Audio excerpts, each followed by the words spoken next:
In this next session, we'll hear a number of, we're going to have some tag teams, so I just want to warn you ahead of time. They'll do it smoothly, but we're going to have some dual presentations, and so it will be just a little bit different format than we had this morning, but I think it will flow well once we get started. Jerry McKenny and Stanley Hauerwas will be presenting first, and then we'll hear from Alan Verhey and Warren Kinghorn. I'll tell you more about them when they do present. Let me first, and our respondents this afternoon are Joel Shuman and Margaret Mohrmann, but let me first introduce both Dr. Hauerwas and Dr. McKenny together, and then we'll let their tag team begin. Jerry McKenny is the Walter Professor of Christian Ethics and Theology at the University of Notre Dame, where he teaches and conducts research in theological ethics and the ethics of biotechnology. He's the author of To Relieve the Human Condition. By the way, let me put a plug in. This is one we all need to read. A thoughtful analysis of the use of medicine and biotechnology in contemporary American culture, and he is co-editor of Theological Analyses of the Clinical Encounter. His recent research in theological ethics focuses on the problem of the relation of grace to morality, and in that vein, he recently wrote a book on Karl Barth's moral theology titled The Analogy of Grace. Perhaps most importantly from Farr's perspective, Jerry is an alumnus of the University of Chicago Divinity School, and we corporately are delighted for him to be welcomed back to the University of Chicago, and it's a privilege to have Jerry here. And I really, my plug for To Relieve the Human Condition is not just a side plug. It really is a formative book and was very important in my own evolution. Dr. Hauerwas, on the other hand, is well, I shouldn't even. I don't know where I put it, so I'll just introduce him off the cuff. Stanley Hauerwas is the Gilbert Rowe Professor of Theological Ethics at Duke Divinity School. Has been there for a number of years and really has anchored much of the work there of the last 25 years. Stanley is well known in many circles, having been, what year was it you were the Time Theologian of the Year, Stanley? He's embarrassed by this, but I'm going to tell it anyway. 2001. Time Theologian of the Year. And one thing for which he is actually more understandably proud of is that in the same period of time he was who gave the Gifford Lectures, was the Gifford Lecturer, and for the distinguished set of lectures. And I'll never forget the day when actually I saw Stanley in the hallway when he had been. He's not fazed by many things. He really, it's like, okay, the Pope's coming to see. Oh, that's all right, or whatever. He's not. But the day he got notification of the Gifford Lectures, he was an excited young man. So he was truly pleased, and I don't blame him. It was understandable that he would be.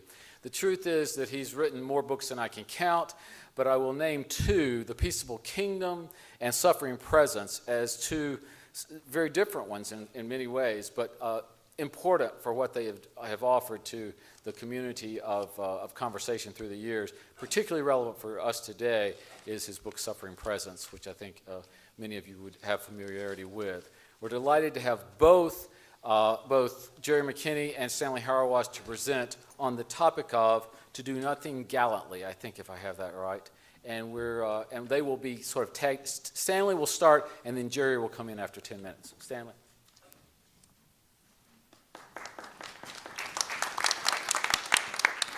Thank you, Keith.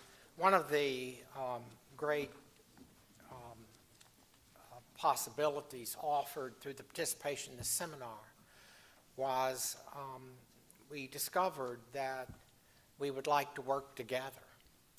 And so Jerry and I, being both Barthians,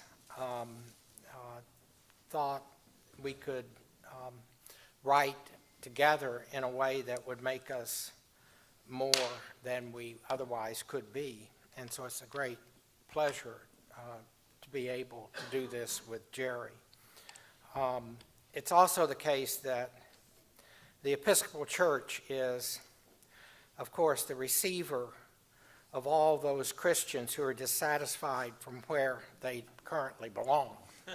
And so Jerry and I both worship in Episcopal churches, and therefore we begin with a prayer from the Book of Common Prayer. It's in a section entitled Prayers for the Use by a Sick Person. This is another day, O Lord. I know not what it will bring forth, but make me ready, Lord, for whatever it may be. If I am to stand up, help me to stand bravely. If I am to sit still, help me to sit quietly. If I am to lie low, help me to do it patiently. If I am to do nothing, let me do it gallantly. Make these words more than words, and give me the Spirit of Jesus. Amen. That prayer says everything we want to say about what it would mean to set the practice of medicine in the context of the good life. It does so, first of all, because the prayer is not prayed by the physician, but by the one sick. Too often, by focusing on the physician, we underwrite the presumption that the profession of medicine is separable from whom physicians serve. That presumption, we fear, underwrites the autonomy of medicine, and as a result, separates the hands that practice medicine from the moral presumptions of those they serve. So rather than beginning with the medical profession, we think we need to begin by asking what kinds of virtues should those who come to physicians as patients have in a way that does not distort the kind of care a physician is capable of giving. This prayer provides a list of the virtues we think are crucial to patients. It begins by indicating that the patient will be surprised by what the day brings. The surprise may be positive or negative. Accordingly, the patient is not expected to act, but be willing to sit quietly. This will require patience, and even more, the patient must be asked to do nothing, but to do it gallantly. Finally, this prayer clearly acknowledges that in praying, we may not be able to believe the words we are praying, so we will need the Spirit to make the words we say true. To prepare physicians to serve people who can pray such a prayer, we suspect is the condition necessary if physicians are to be trained to talk with patients in a truthful manner. Where we take one of the great problems we confront is the lack of communication between physician and patient. The lack of communication is often because the patient and the physician share no common linguistic world. A moral anonymity that characterizes our lives, and in particular the relation between physician and patient, makes it impossible for physicians to know for whom it is they are caring, and for patients to know who it is that is caring for them. The result is that the physician and the patient are locked in a desperate embrace to defeat death. That embrace makes it close to impossible to pray, asking for the ability to do nothing gallantly, and to understand what the practice of medicine would mean in the light of that prayer. We do not mean this last comment to be a counsel of despair.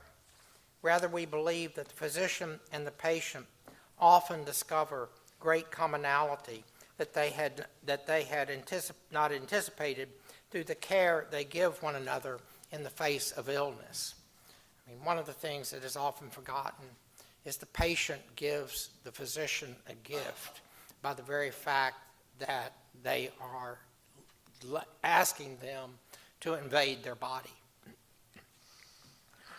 The problem is how to make articulate those discoveries so that we learn how to go on together in the face of suffering.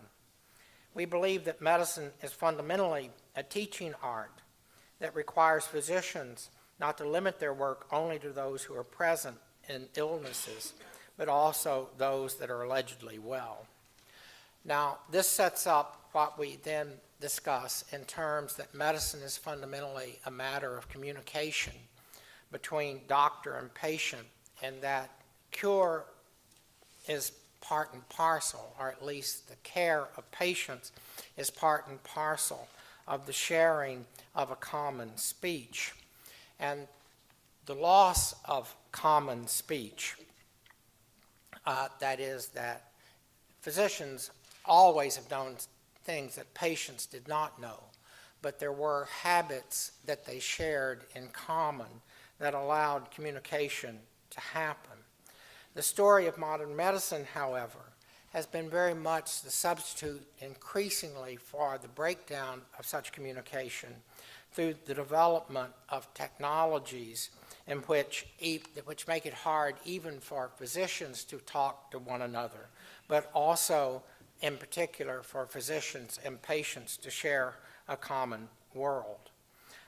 We call attention in particular to Stephen Shapin's book, Never Pure, where he denotes that developments in modernity of what he calls micro-mechanisms ambitiously promise the maintenance of health and the cure of disease and the prolongation of life, but in a way that makes the body fragmented, robbing us of the possibility of how the body itself is an invitation to share a common world.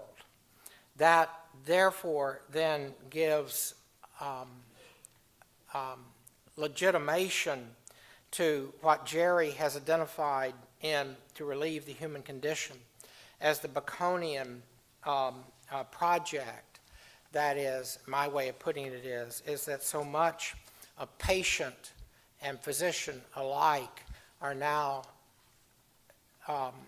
engaged in the common project of trying to get out of life alive. And that this, as a matter of fact, is deeply distorting both for physician and patient, for how we have an appropriate understanding of the kind of care that good patients should ask of good physicians. We suggest, as returning to the prayer, that the development of the virtues are absolutely crucial. But we didn't want to miss the opportunity of having Jonathan Lear among us, whose work we greatly admire. And we therefore take a look at Lear's account of Aristotle's Nicomachean Ethics, which he describes as a great seduction, that just to the extent that we are seduced into thinking that happiness is an appropriate telos for a well-lived life, but that in the Aristotelian understanding, Lear says, to quote him, Aristotle's inquiry induces a kind of being unto death. It creates a fantasy of a release from the ordinary pressures of ethical life, a fantasy of sharing with the gods the greatest stressless pleasure. It is a fantasy of release which helps us organize and direct our ordinary practical lives. What is best about being human is the opportunity to break out of being human, or to be most human is to break out of the ordinary conditions of life. We think what is so interesting about Lear's challenge in that regard is how illness is rightly understood as a disruption of that project, and in particular how Lear's work in Radical Hope, just proposing plenty-coup to Sitting Bull as two ways to respond to extraordinary disruptions of a whole people's life, is paradigmatic of what we, as what Jerry and I want to develop as part of a kind of a common vocabulary for how we understand the theological language working to name disruptions in a apocalyptic mode that makes, interestingly enough, possible ordinary life of caring for one another in a way that we can, if we can do nothing, we can do it gallantly. And Jerry, therefore, will now introduce how we see Karl Barth contributing to that.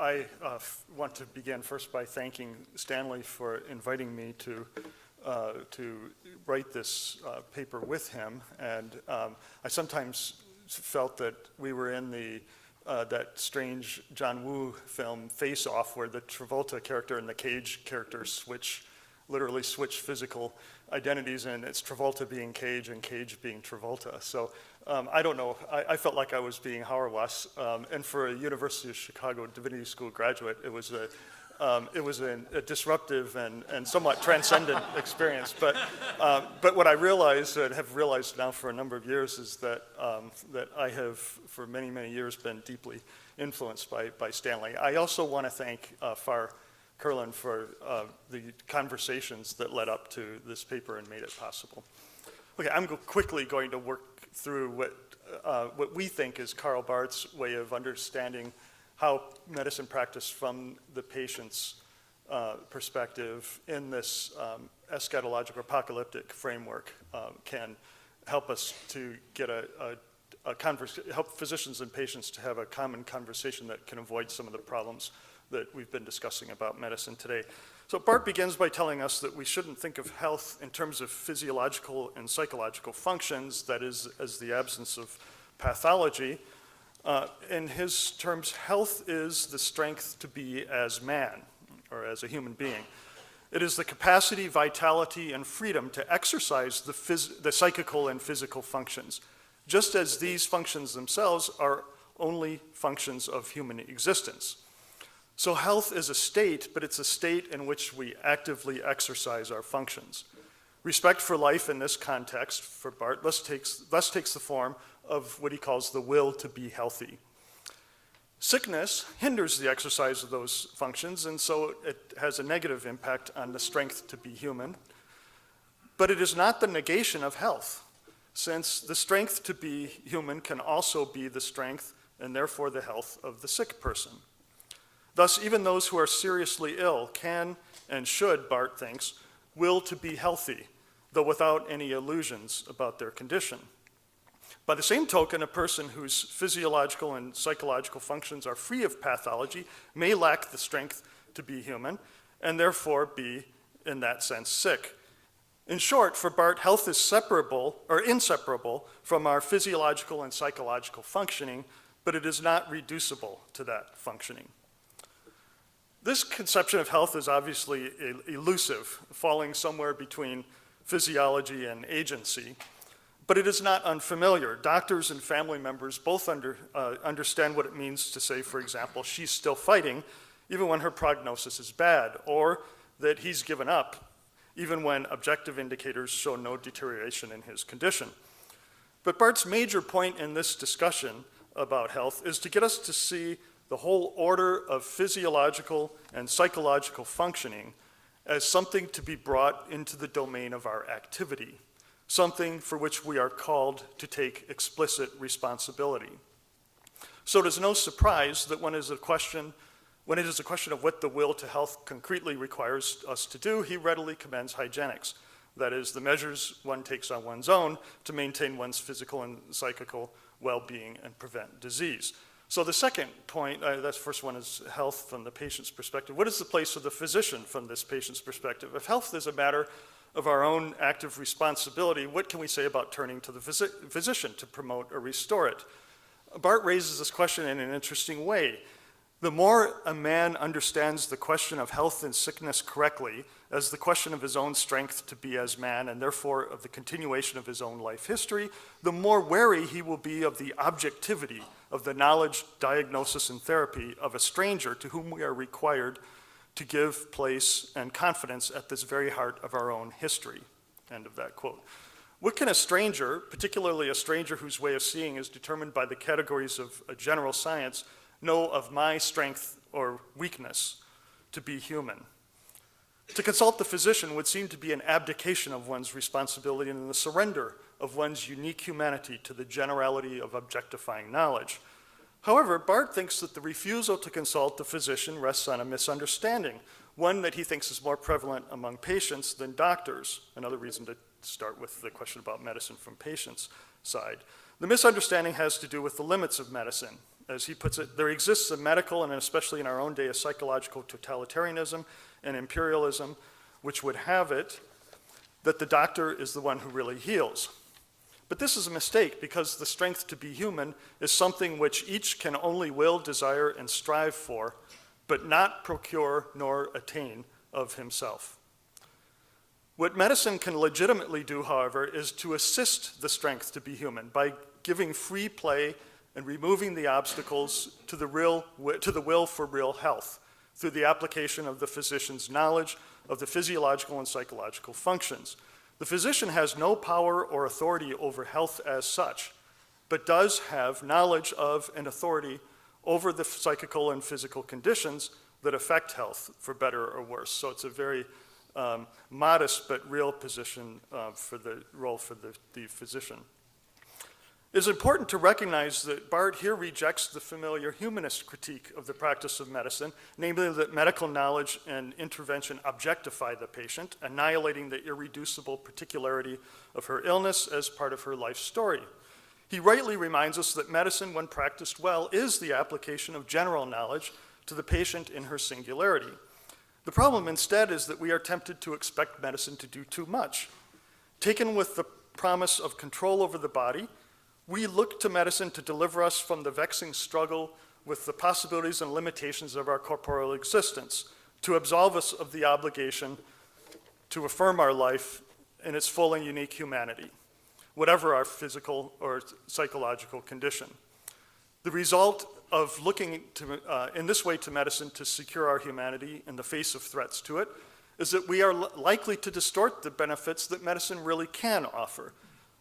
What are those benefits? I'm just quickly going to list them here for the sake of time. Barth, the benefits are pedagogical. Medicine can tell us about the limits within which we can will to be healthy. There's a curative function, but he thinks it's a rather modest function, taking everything into consideration. And finally, palliative care. In these modest yet profound ways, the physician serves the will to be healthy, assisting without replacing the struggle to affirm our corporal life under all its conditions. But having done this to the best of his ability, Barth says, he should withdraw. He has no power in the crucial issue of the strength or weakness of the patient to be as man. Okay, now to turn to finally the third and final part of the paper, the eschatological framework. So what do we actually will when we will to be healthy? Drawing broadly on Scripture, Barth argues that sickness is a forerunner and messenger of death, and indeed of death as the judgment of God and the merited subjection of man to the power of nothingness in virtue of his sin. Sickness is thus an element and sign of the chaos threatening creation, as well as the judgment of God. But if this is so, then shouldn't we just let the chaos take its course and succumb to sickness in pious resignation? Barth's answer to this question is no, we should not, because in fact it would be a theological mistake. The power of chaos is opposed by God, who has already defeated it and exercised judgment in Christ, making possible and necessary our hatred of sickness and death. So as powerful as sickness remains, the command of God to live always remains in effect. And those who struggle against sickness are obediently healthy by the very fact that they struggle. At the same time, Barth says, health, like life in general, is not an eternal but a temporal and therefore a limited possession.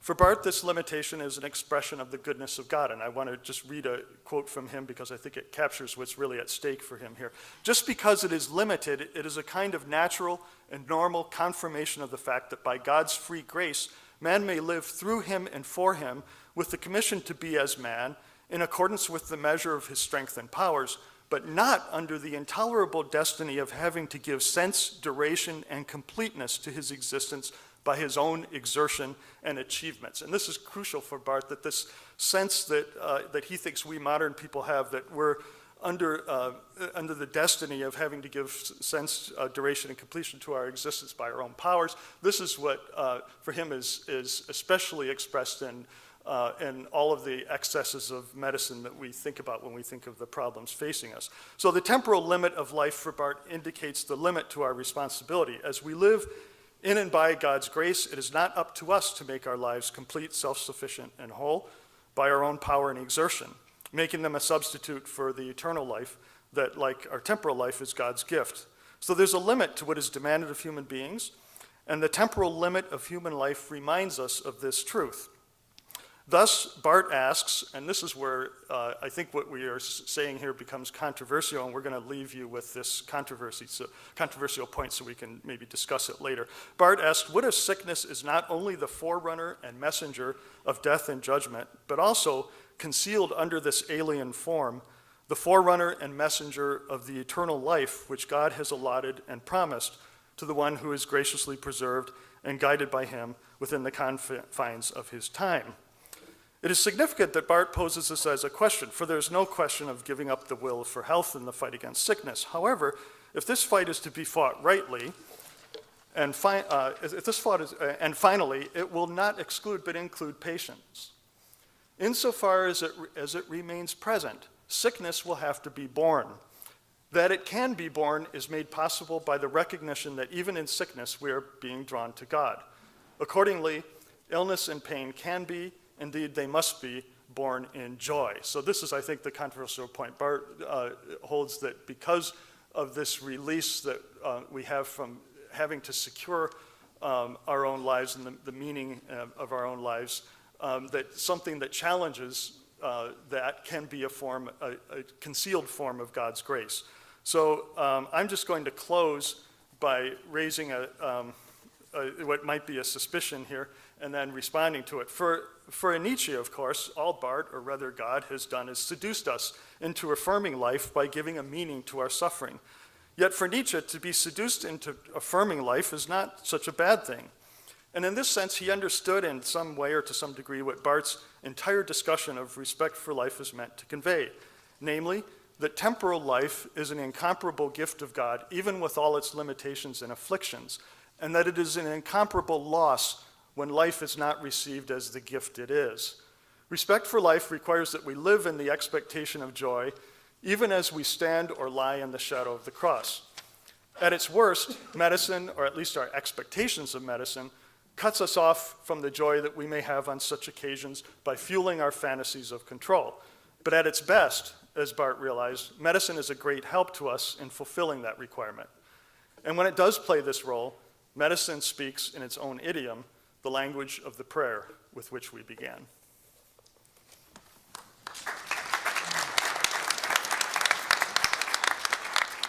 Okay, thank you very much, Jerry and Stanley. Okay, moving along, our next two presenters are Dr. Alan Verhey and Dr. Warren Kinghorn. Alan Verhey is professor of Christian ethics at Duke Divinity School, where he moved after serving for many years as the Bleeking Professor of Religion at Hope College. Professor Verhey also served for 2 years as director at the Institute for Religion at the Texas Medical Center, which is now called the Institute for Spirituality and Health.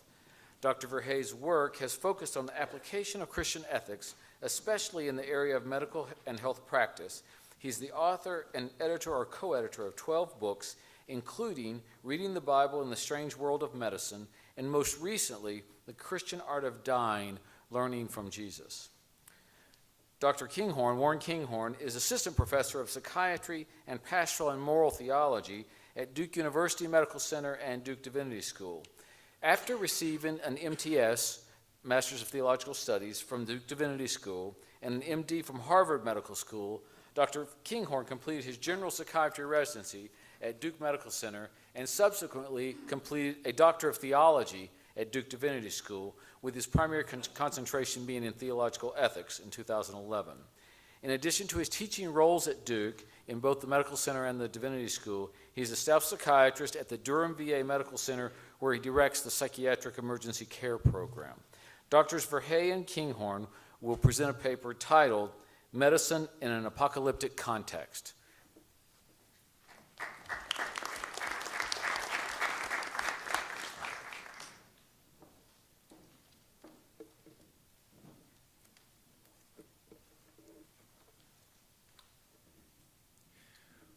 what would it mean rightly to set the practice of medicine in the context of a good life? This is, we believe, an excellent question, though it's not the sort of question which is often asked within the contemporary medical literature or even within contemporary bioethics.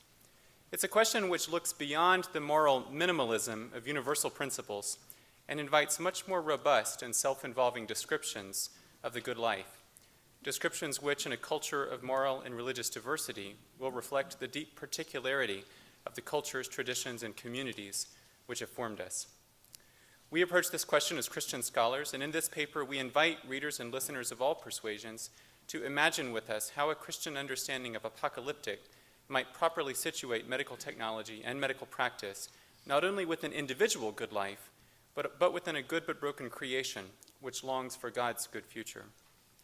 Our project here is markedly different, as will soon be clear, from the way that the medical literature often engages the subject of religion and spirituality. The past 30 years have witnessed a great deal of increasing attention to religion and health, or to spirituality and health, and many recent empirical articles have examined the effect of religious and spiritual belief and practice on various health-related outcomes. Other articles and books have treated spirituality and/or religious identity as an aspect of patients' lives which deserves and demands clinical attention. We honor the importance of this work, but it's not our work here. Much of this work treats spirituality as a universal human attribute, knowable and known prior to any interpretation within a concrete religious tradition. And although we honor the refusal of biological reductionism embodied in this view, we do not believe that any tradition-free articulation of either religion or spirituality is possible. Second, much of this work situates religion and spirituality within the context of medical practice. Questions about religious affiliation and religious coping in this literature become checkboxes on the standard medical interview, and religion and spirituality join the wide set of variables which affect a person's response to illness.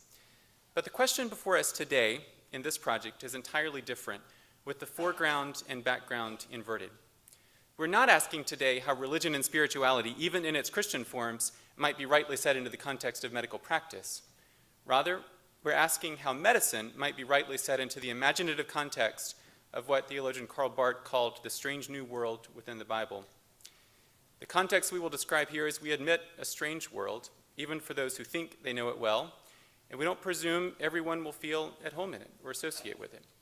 But like Barth, we invite you to walk around in that world for a little while, to let it form your imagination a little while we attempt to set medicine in the context of that strange new world.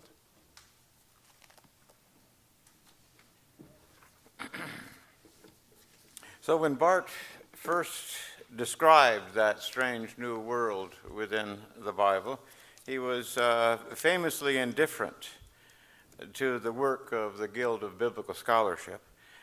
He did acknowledge the discovery of the eschatological character of the New Testament, which he called a not yet fully appreciated service to theological knowledge. And it remains not yet fully appreciated in Christian reflection about medicine and medical ethics. Now, in this paper, we were trying to set that right just a little bit by setting medicine in an apocalyptic context. In an effort to form an apocalyptic imagination, the paper gives an account of the apocalyptic eschatology of the New Testament, and especially of its notion of principalities and powers. And then we ask how such an imagination might see and interpret modern medicine. Now, to be sure, many of the 19th century liberal theologians against whom Barth railed had an eschatology. They portrayed Jesus as an idealistic moral teacher, and their eschatology was their own optimistic confidence that those ideals could be reached by human knowledge and human effort. Now, biblical scholarship at the turn of the century had called attention to the apocalyptic character of the proclamation of Jesus. In the teaching of Jesus concerning the kingdom of God, it was a reference not to some ideal human society to be achieved by human effort, but rather to the sovereign rule of God which breaks in upon human history. This was hardly a welcome portrait, but along with war and economic hardship, it challenged the optimistic eschatology that had rendered Jesus in the image of the 19th century idealist. And we can trace the development of biblical eschatology from the prophets to Jewish apocalyptic literature, and from there to Jesus and the early church. The great prophets of Israel envisioned one world, one age, one history in which God is at work in ways that display God's faithfulness to God's own character and cause. So the prophets looked back to Israel's past, and they saw in that past tokens of what God intends, and their confidence that God would be faithful allowed them to bring that past to bear upon the present and even to break through to the future. Jewish apocalyptic literature stood in continuity and discontinuity with the great prophets. And like the prophets before them, apocalyptic literature insisted upon the faithfulness of God. Centuries of living under the dominion of a series of other nations with periods of oppression and persecution had not destroyed the conviction that God would be faithful. And their long suffering, however, did modify the eschatology that attended their confidence in God. The evil they saw and the oppression they endured prompted apocalyptic literature to divide the one age of the prophets into two ages. And the present evil age is under the power of sin and death. But God will act to end this age and to establish God's own cosmic sovereignty. That age to come, you see, would not be a result of human striving. It would be God's work. And God's faithfulness to God's promise will, according to this apocalyptic perspective, be unveiled. That's the apocalypsis in the great triumph over the tyrants and empires and over the powers of sin and death. That triumph would be accompanied by cosmic signs, but the preeminent sign of God's victory over the powers of sin and death would be the resurrection of the dead. Now, Jesus stood in the tradition of such apocalyptic expectation. As a Jewish apocalyptic preacher, he came announcing that the kingdom of God, the age to come, was at hand, and that God was about to act to end the rule of sin and death and to establish God's good future. But Jesus also modified the apocalyptic expectation. For while the future remained future, it was also already breaking into the present. In his words of blessing and his works of healing, he proleptically unveiled that good future, making its power felt, making the future present. Now, the rulers of this age put this Jesus to death, but the New Testament fairly thunders with the audacious claim that God raised him up. And the resurrection of the crucified Jesus prompted one more revision of the apocalyptic tradition. The resurrection, after all, was an apocalyptic event, signaling the triumph of God. It was the sign that the ages had turned, that the age to come had dawned. It was the vindication of Jesus, but also the vindication of God's own faithfulness. Faithfulness to Jesus and to God's promises and to God's people and to the cosmos. And such hilariously good news elicited responses of joy and hope, or in David Kelsey's felicitous expression, joyous hopefulness. In the apocalyptic eschatology of the New Testament, these two ages, this present evil age and the age to come, are not regarded as simply consecutive. They coexist for a time, but not peacefully, not happily. There are sovereignties in conflict. We are contending, the New Testament letter to the Ephesians says, not against flesh and blood, but against the principalities, against the powers, against the world rulers of this present darkness, against the spiritual hosts of wickedness in the heavenly places. Now, what are these principalities, these powers, these world rulers? Clearly, these are terms for spiritual beings, but they are no less clearly social and political terms, and they can be used quite straightforwardly to refer to human rulers and social structures and cosmic elements. They refer to realities at once spiritual and secular, at once visible and invisible. The modern distinction between the spiritual and the secular was not made in the first century. They are what the French sociologist Pierre Bourdieu might identify as, quote, that system of structuring dispositions, close quote, that are at once produced by the conditions of our existence and determinative for them. The powers are the structural and structuring realities of our natural and cultural and social and political existence. Such realities were no less crucial for them than they are for us, and no less mysterious for us than they were for them. They are realities that were and remain complex and ambiguous and problematic. The powers structure our lived world.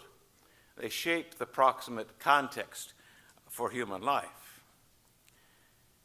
Now, Ephesians 6, which enlisted Christians in this struggle against the principalities and powers, evidently regarded them as demonic powers.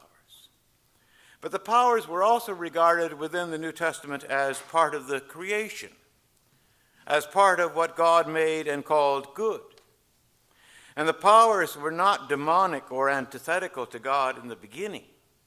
The cosmic dualism of Apocalyptic does not go all the way down.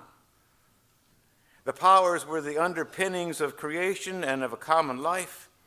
God set them in place to hold the world together, to preserve it in God's love. The powers are still part of the good creation of God, still ministers of God, still intended for the good of the creation and of humanity, but they have been corrupted. And the New Testament suggests that we do not know the powers now or experience them now simply as God intended them to function. We know them now as corrupted and co-opted by the mysterious power of sin in the world. And so because of human sin, the political and economic and cultural structures that shape our social lives no longer consistently reflect God's wisdom and God's rule. They still structure the world, but humanity regards them now not as a part of God's creation, but as the gods of creation.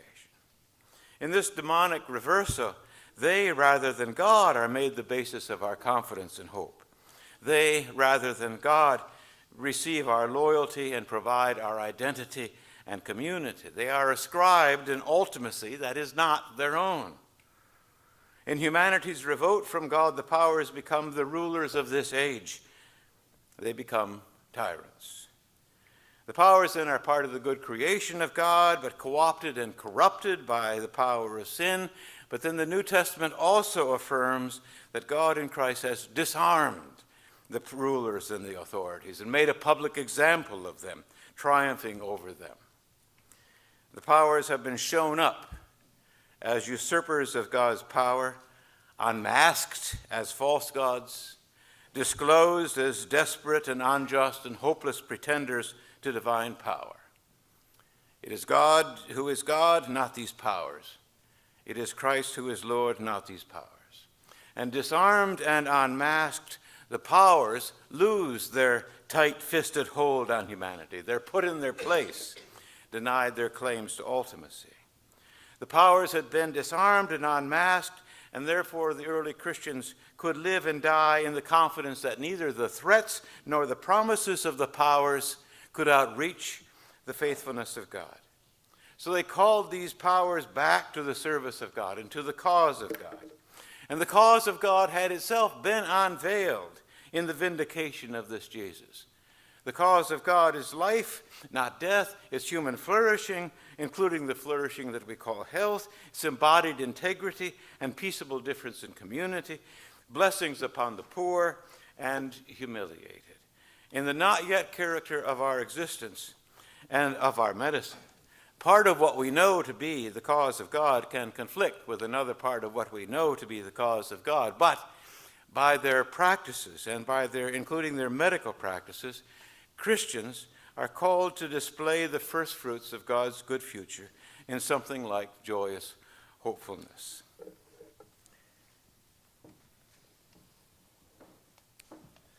We've considered how the language of apocalyptic functions in the New Testament, particularly with regard to its treatment of principalities and powers.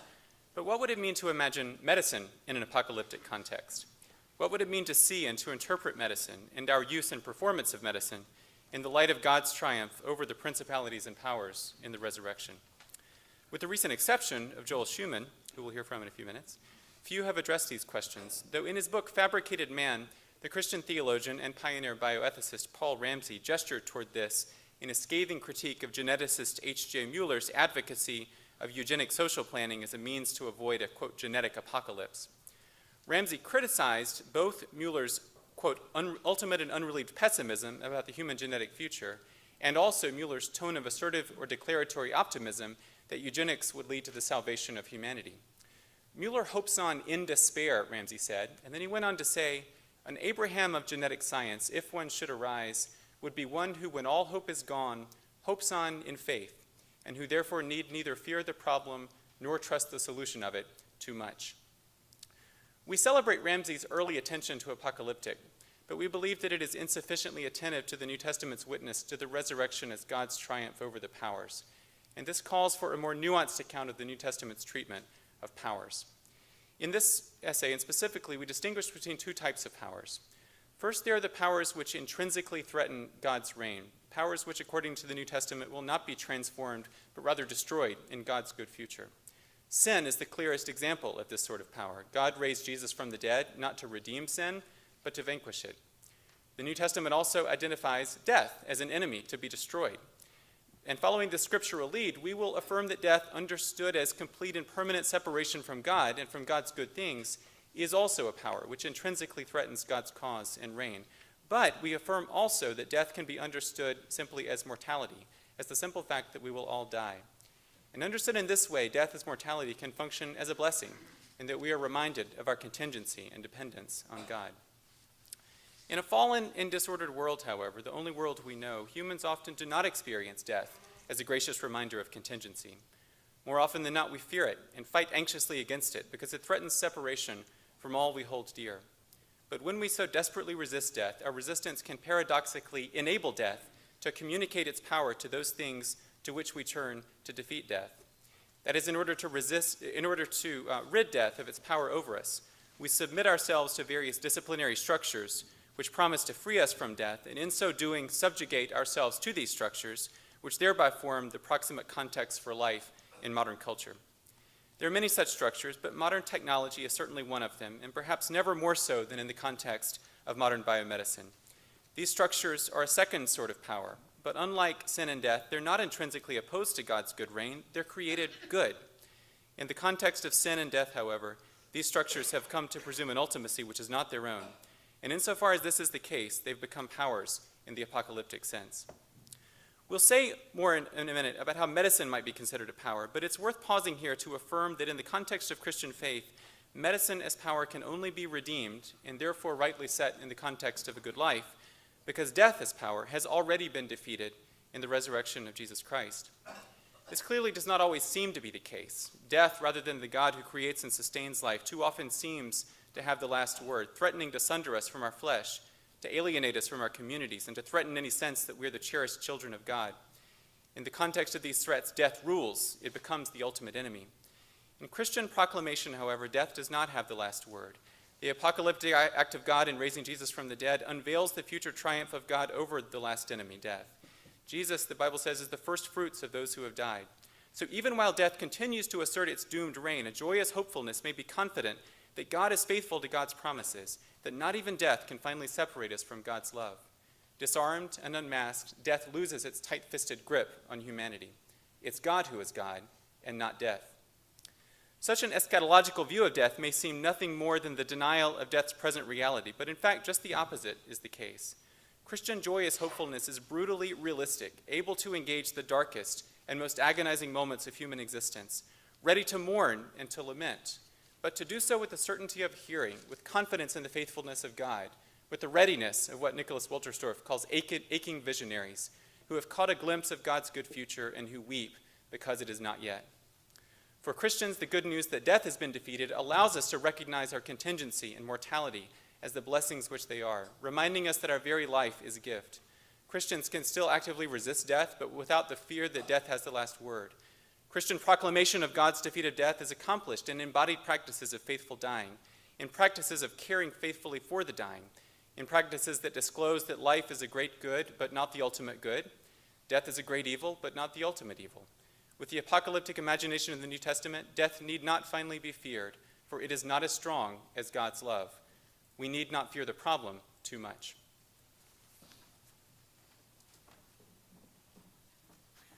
One minute. Yeah, okay. Jose, so that we need not fear the problem too much. And now on medicine as a power, we need not trust the solution too much. That's where this part of the paper was intended to go. I think you're just going to have to read the paper to see what we want to say about modern medicine as a power.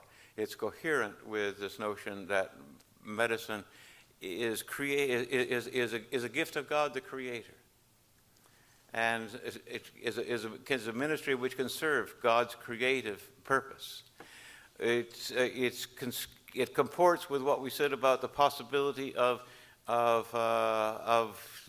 these powers being corrupted and co-opted by the power of sin, especially when they claim a kind of ultimacy which is not their own. So against that, it's important, if we're going to set medicine in the context of a good and faithful life, we will need to be attentive to the ways in which that kind of presumption can accompany medicine and be played out within medicine. And so part of the setting medicine in the context of a good life is to see how this power can also be affected by the redemptive power set in appropriate context. And so be of service to that variety of human goods which are also unveiled as a part of the cause of God by the resurrection.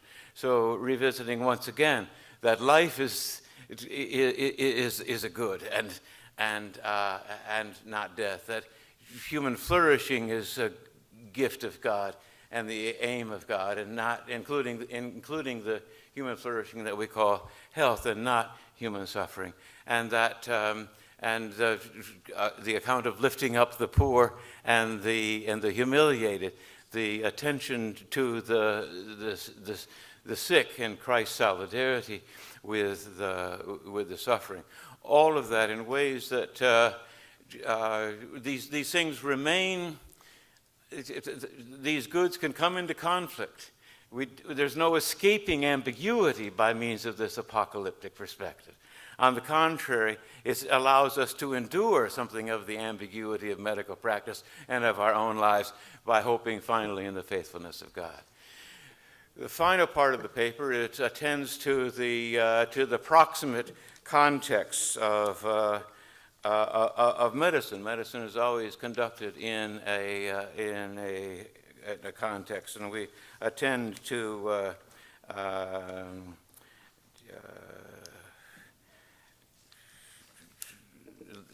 exercising medicine in the context of a liberal society, in the context of a technologically innovative society, and in the context of a market economy. All of those things also are powers and affect the ways in which medicine is construed and conducted.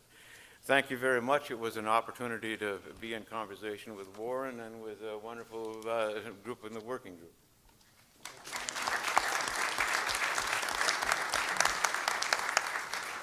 Thank you so much, Warren and Allen. Moving along quickly, we have 2 outstanding respondents. And we will then, we're kind of on a long stretch this afternoon right now. After our respondents, we'll have our time for our discussion as a group. Our first respondent is Dr. Joel Shuman, who is professor and chair in the Department of Theology at King's College in Wilkes-Barre, Pennsylvania, where he teaches Christian ethics and bioethics.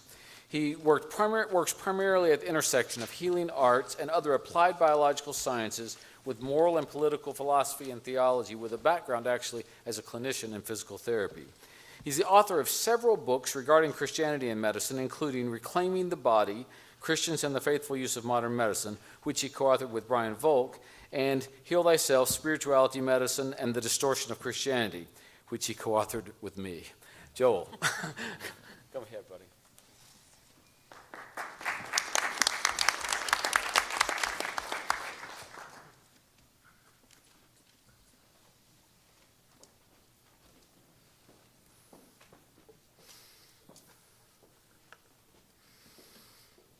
Thank you, Keith.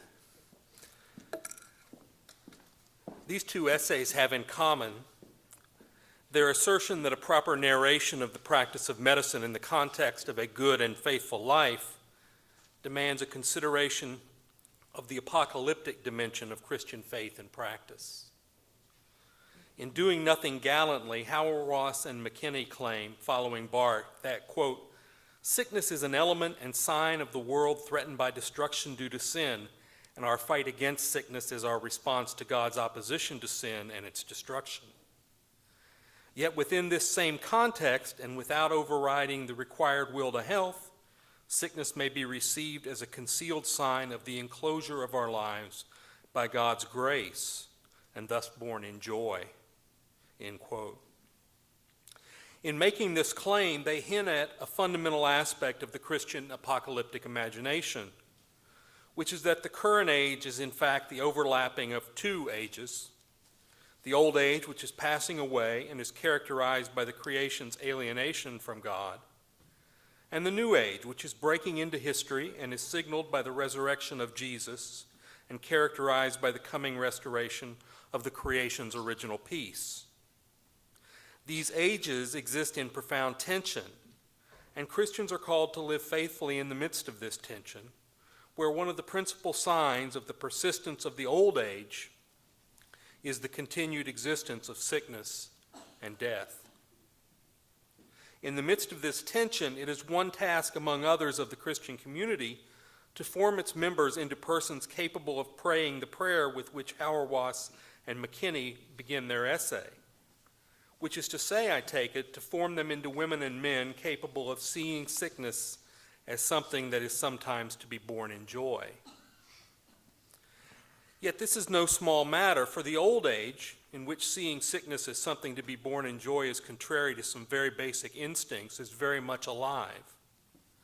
Moreover, as Verhey and Kinghorn explain, one of the characteristics of that age is the persistence of the principalities and powers which continue actively to struggle against the reign of God in the world. What is more, they say, the institution of medicine itself may be counted among these powers. Quote, when medicine is assigned an ultimacy that belongs to God alone, it has been distorted by human sin, and it can hold us captive. Extravagant expectations of medicine can render it demonic, end quote.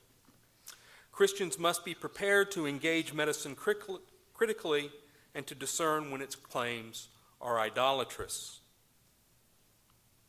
Both of these essays then allude to the need for a particular kind of community, one capable of training its members to discern when and how to marshal medicine in the fight against illness, and when and how to see illness as a concealed sign of the enclosure of life by grace, neither possibility of which may be excluded by the other.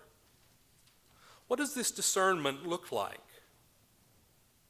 Under what kind of circumstances might the Christian community refuse to give its members over to the institution of medicine? Does the Christian community have or need to have a strategy for resisting and redeeming the power of medicine? And perhaps most importantly, what does it mean for the Christian physician to be at once a member of God's new creation and at the same time a representative of the powers? Hauerwas and McKenny note that these things are matters of casuistry, and that insofar as this is the case, these questions elude easy answers. But this does not mean that nothing at all can be said. In what follows, I want to suggest that the notion of membership might play a key role in a community's discernment about how best to use medicine in the pursuit of good and faithful lives. In a brief aphoristic essay entitled Healing, Wendell writes, the grace that is the health of creatures can only be held in common. In healing, the scattered members come together. Elsewhere, Berry says that health is not just the sense of completeness in ourselves, but also is the sense of belonging to others and our place. It is an unconscious awareness of community. It is community, Berry argues, that is the smallest unit of health, such that to speak of the health of an isolated individual is a contradiction in terms. health, put simply, is a matter of membership. To adapt Barth's idiom, we can say that health is the strength to be as man, and to be as man, that is, to be as a human person, is to be as a member of a community. These are at their core theological claims, with connections to some of the most ancient strands of Christian tradition. It is not just that health and holy share a common linguistic root. Rather, Christian tradition going back to Scripture affirms that salvation is a matter of being gathered together and united, not just to Christ, but to all those with whom one shares a baptism, and ultimately to all of creation. Sin, in this view, is the alienations of persons from God, from each other, and from creation, while salvation is the gathering together of scattered individuals and the healing of enmity among them. God is at work in human history, gathering a people to God's self, overcoming the effects of sin.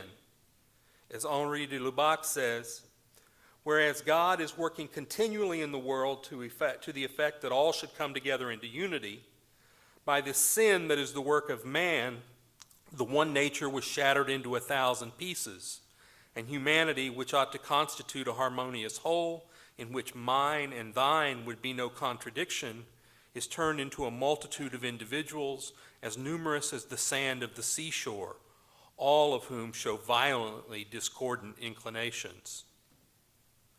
God is at work gathering a people whose life together is an icon of the coming restored creation, meaning that the creation of the church is an eschatological event. And here we have a clue about the place medicine should have in the context of a good and faithful life. Medicine is to be received as a gift of God, insofar it does not disrupt, but restores and maintains the integrity of the gathered people of God. Insofar as sickness is disruption, it threatens to dismember the people of God. It threatens to dismember human community. Just so, medicine can serve to help remember that people, that community. But it can also, under certain circumstances, contribute to further disruption, further dismemberment. For a sense of how either of these possibilities is the case, I turn to two different works by Wendell Berry. In the essay Health as Membership, Berry tells the story of his brother John, who suffered a heart attack and subsequently underwent successful bypass surgery. In spite of Berry's misgivings about the machinations of modern medicine, he saw John's surgery and recovery as goods, for they gave John back to the community that constituted his life. Says Berry, he still has a life to live and work to do. He has been restored to himself and to the world. The short story Fidelity offers an altogether different account of the way medicine can affect a community. In this story, one of Berry's Port William membership, named Burley Coulter, is dying. He has been taken by his family to the hospital in Louisville, where he languishes in intensive care in a coma. Quote, when they returned on yet another visit and found the old body still as it had been, a mere passive addition to the complicated machines that kept it minimally alive, they saw finally that in their attempt to help, they had only complicated his disease beyond their power to help. Loving him, wanting to help him, they had given him over to the best of modern medical care, which meant, as they now saw, they had abandoned him. I won't spoil the story for those of you who have not yet read it, but I will offer a few reflections. The point here is not that medicine is in any way bad, or even that it is potentially so, but rather that it exists for a purpose, for the promotion of human flourishing. And flourishing, understood theologically, always includes membership in a community of mutual love. When medicine divides those it serves from their communities without hope of restoring them, it is no longer serving them, no longer promoting their flourishing. But all this presumes the existence of the kind of community I'm talking about, a community, to return to Hauerwas and McKenny, capable of forming subjects with attitudes and practices that are an alternative to the Baconian project. Such a community is going to include not just patients but also physicians, which brings us back to the question that occasioned our gathering, namely, what would it mean to set the practice of medicine in the context of a good and faithful life?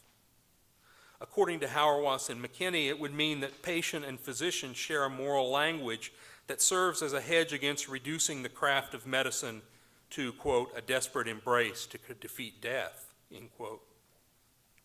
Such a language typically flows from common membership in a community, but it can also show up in surprising places. Several years ago, my father fell and fractured his femur. He had significant heart disease and was in failing health, and when he was transported to the nearest critical care facility, he was too sick for surgery to repair his leg.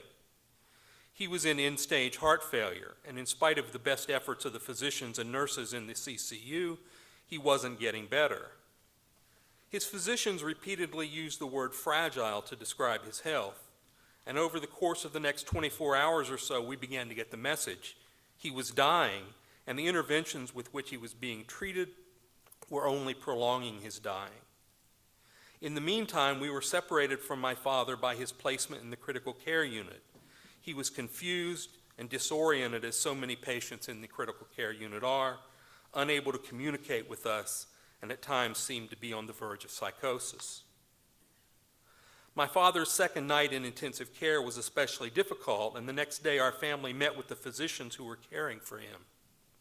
Their prognosis was grim, and it provoked a conversation about how best to care for Dad in the final hours of his life. When we asked that they stop treating him aggressively and move him from the intensive care unit to a private room, they were compassionately responsive. The intensivist who was in charge of his care was grateful for our involvement. He told me, in my position, there's always something else to do. The problem is with knowing what not to do. Once in a private room, my father regained his senses, and he was alert and able to communicate. He was able to say what needed saying to his wife and children. He was fully restored to our membership, and we were able to be with him in his dying. I regard these as moral accomplishments, and I credit his physicians for making it possible for my father to have a good death. To this day, I remain in their debt. In all my storytelling, I'm suggesting that a robust ecclesiology is a key concern for the faithful practice of medicine, because a robust ecclesiology is requisite to the kind of good and faithful life that makes the faithful practice of medicine possible. Moreover, the Christian ecclesia, the Christian church, cannot exist except as an eschatological community, a community that trains its members to see the world apocalyptically, to see God at work in sickness and in health, gathering the creation to God's self and restoring its integrity. Thank you.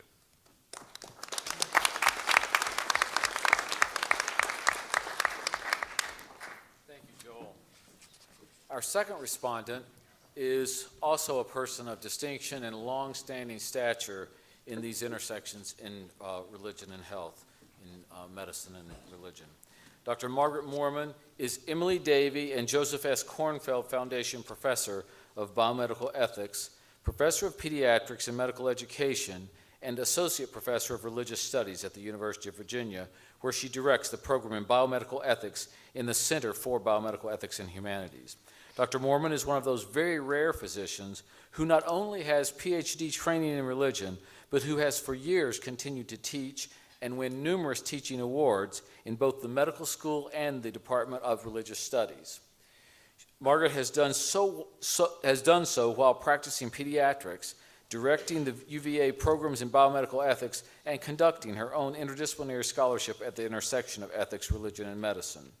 That scholarship has resulted in numerous publications, including 3 books I will highlight: Attending Children, A Doctor's Education, Medicine as Ministry, Reflections on Suffering, Ethics, and Hope, which I think is just one of the classics in the field, truly, and Pain, Seeking Understanding, Suffering, Medicine, and Faith.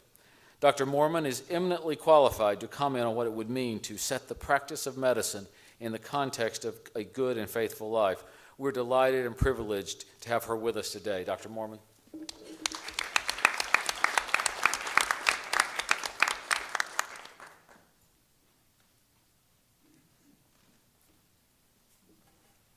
Hi.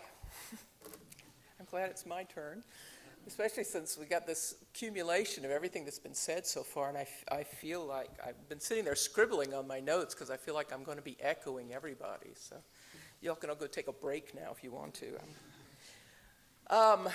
Like Dr. Lehman, I'm going to start by re-asking the question we've been hearing all day today. What would it mean to practice medicine in the context of a good and faithful life? And the symposium thus far, and I'm sure it will continue to, has offered a wealth of thoughtful and provocative considerations of the question. I'm very grateful to be part of this. Yet, of course, the question remains, as it probably should and must. It may well be the case that part of living a good and faithful life is realizing that there can be no definitive or complete answer to the question, only more or less close approximations. After all, what does it mean to do anything, to live in the context of a good and faithful life? Do you know, in the midst of pondering these essays a couple of weeks ago, I'm thinking toward my response. I happened to get stuck in traffic behind a car that had 2 bumper stickers attached. This is a true story. This is not a joke I got off the internet, okay? The bumper sticker on the left read, "Real men love Jesus." The one on the right said, "The more people I come across, the more I like my dog." Now, it may be that these two represent salvos in an ongoing theological argument between the couple who own the car, but I rather think they're more likely to represent some one person who is, shall we say, unclear on the concept. That the good and faithful life suggested by the first claim just doesn't seem quite to cohere with the proudly increasing alienation from neighbors that's alluded to in the second claim. So someone unclear on the concept, which is not to say that I am clear. But I have been quite taken with the way in which these several presentations, unlike those bumper stickers, do hang together.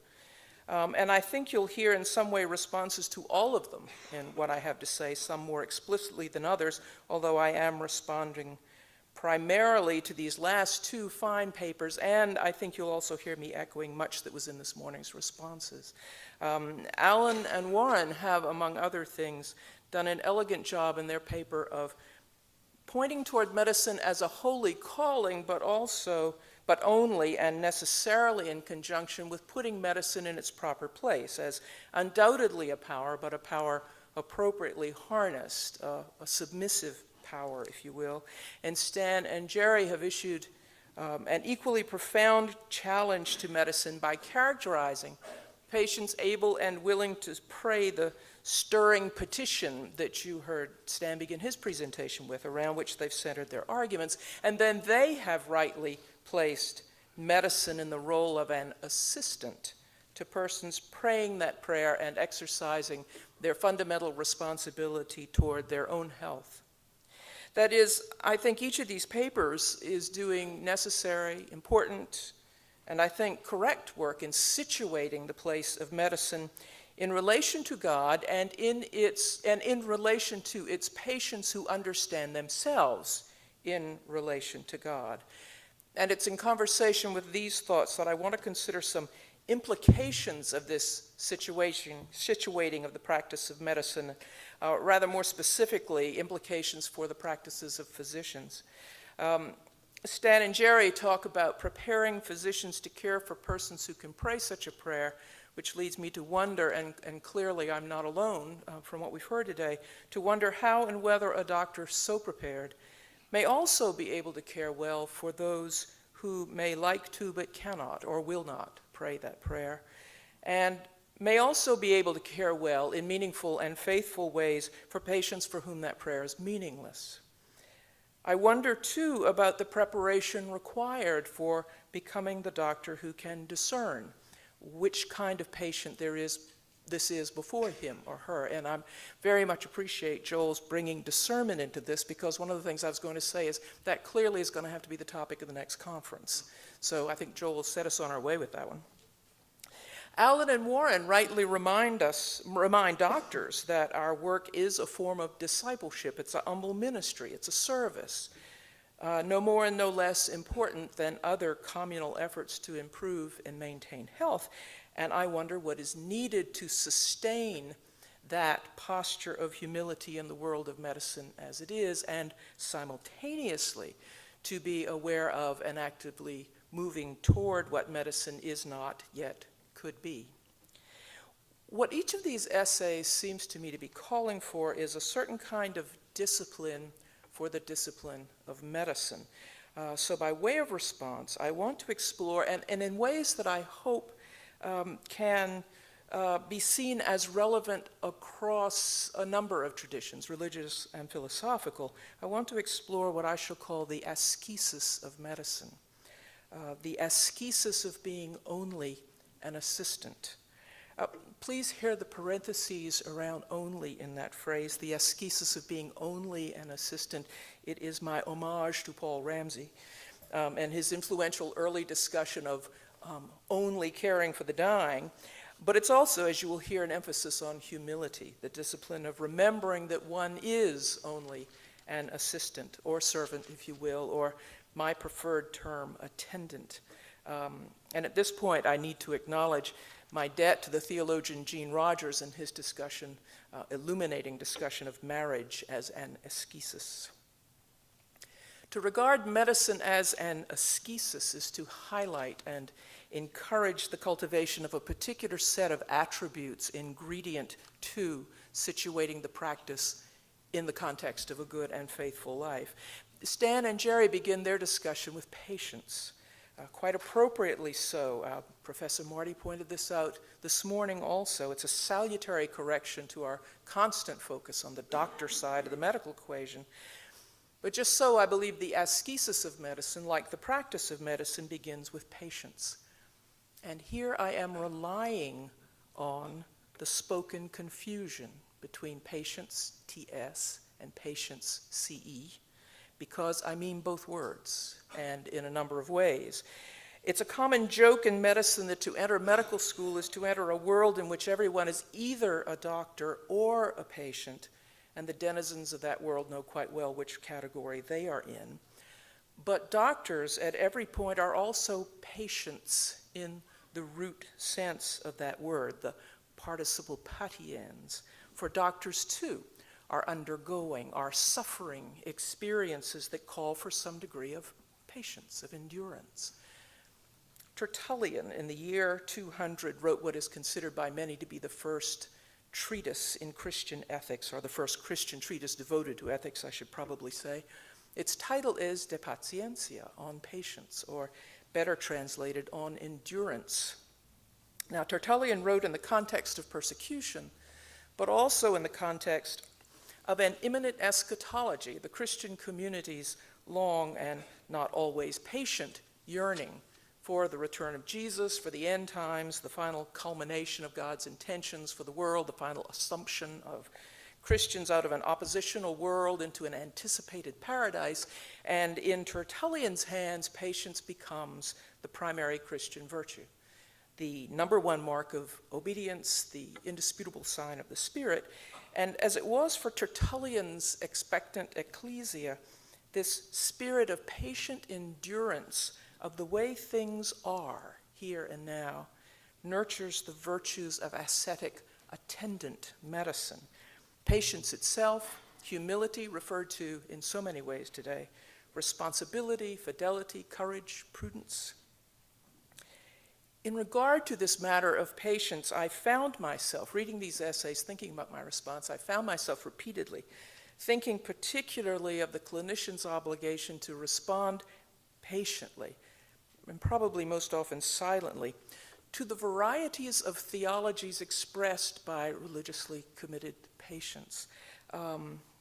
As examples, in the practice of medicine, one encounters believers, Christian believers, whose insistence on having their seriously ill infant baptized has little, if anything, to do with the teachings of their own tradition, or whose view of their illness as deserved divine punishment has little, if any, connection to their tradition's understandings of theodicy.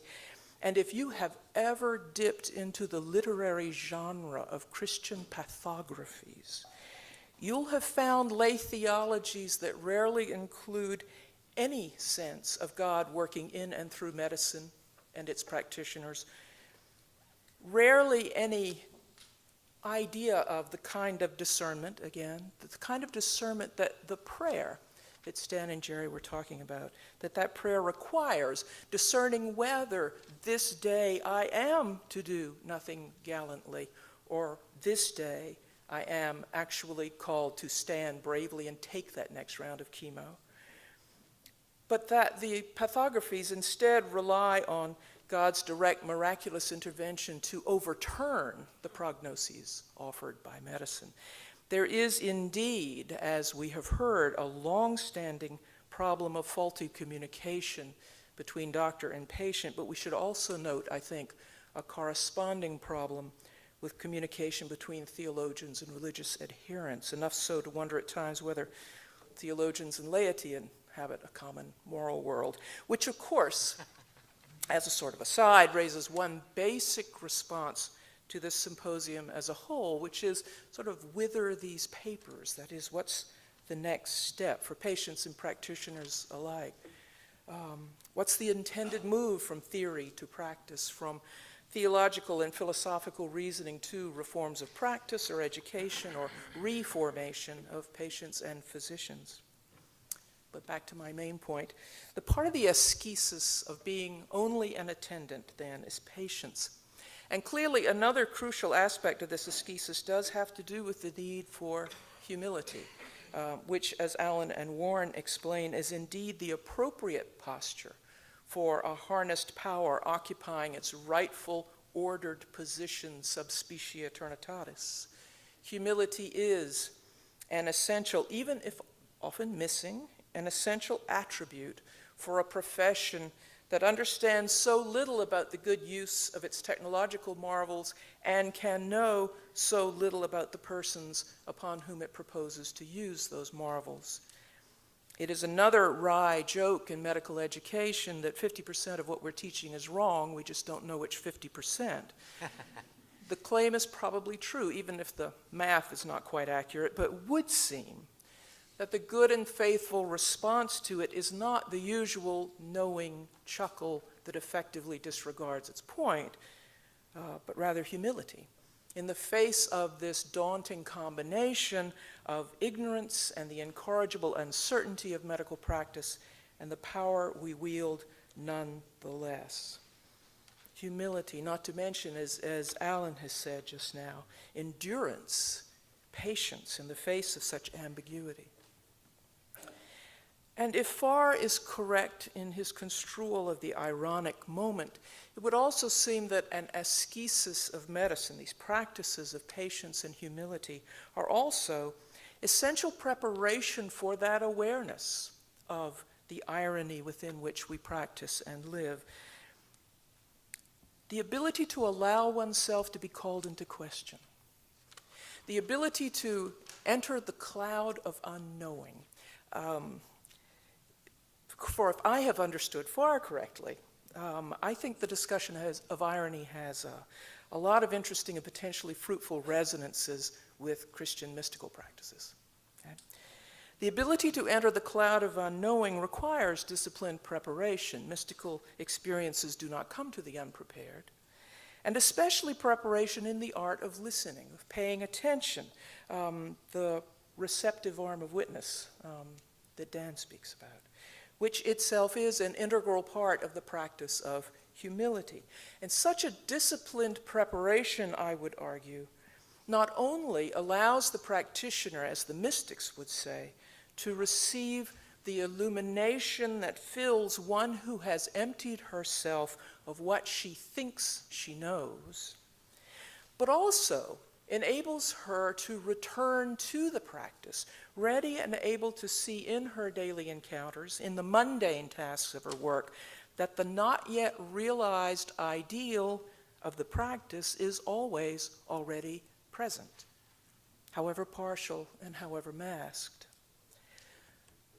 Patience and humility also encompass and nurture responsibility and fidelity, each of which makes possible appropriate decision and action. And in this matter of fidelity, we could spend a lot of time talking about conflicts raised by the many fidelity commitments of physicians. Farr alluded to some of them today. They are mentioned, some of them in the brochure even. I want only to note that any truly attentive and humble practice will embrace a multiplicity of fidelities, valid, compelling, non-demonic fidelities that are at stake in any medical encounter. These calls on practitioners and patients' fidelity are, I think, better understood not as alternatives or competitors with religious commitment, but as constitutive, to varying degrees, of the one commitment to a good and faithful life. When a patient takes the needs of his family and his job and his finances and his personal desires into consideration in making a serious medical decision, we would not consider that deliberation to be ipso facto somehow unfaithful to or a deviation from that person's commitment to God, probably quite the opposite.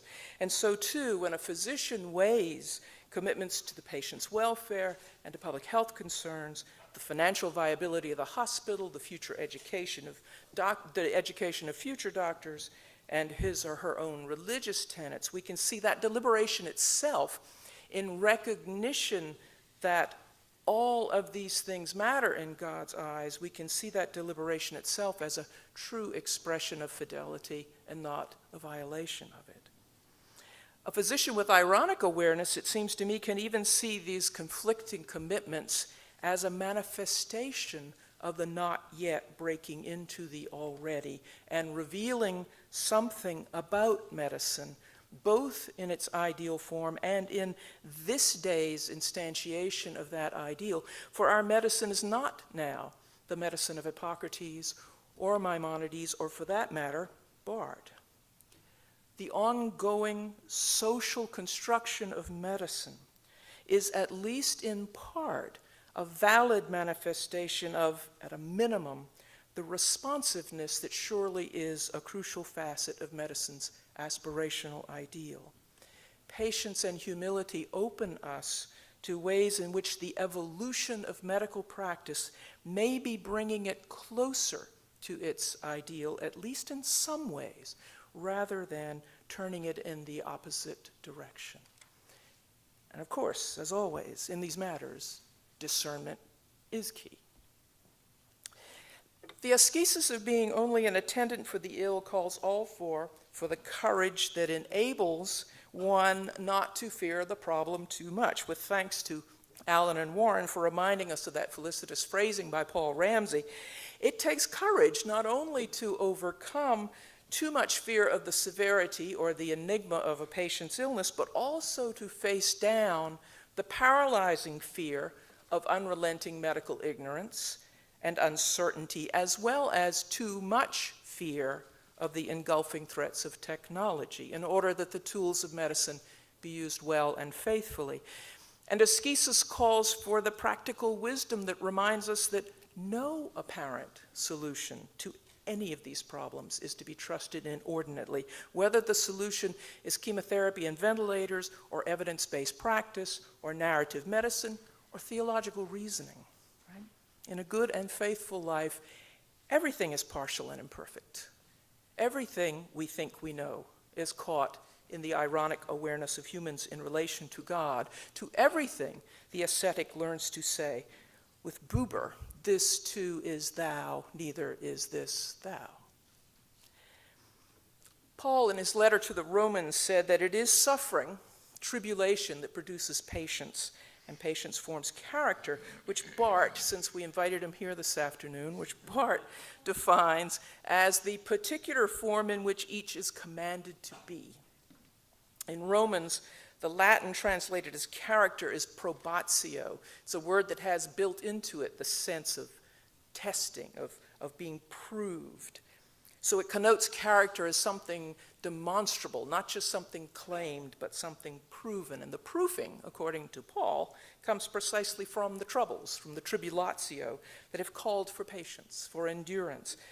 out of which, as from a crucible, the necessary attributes of character are synthesized into the particular form that each is commanded to be. And perhaps in no other way is this development of the character of the physician, more important than in Paul's next step in this sequence, hope.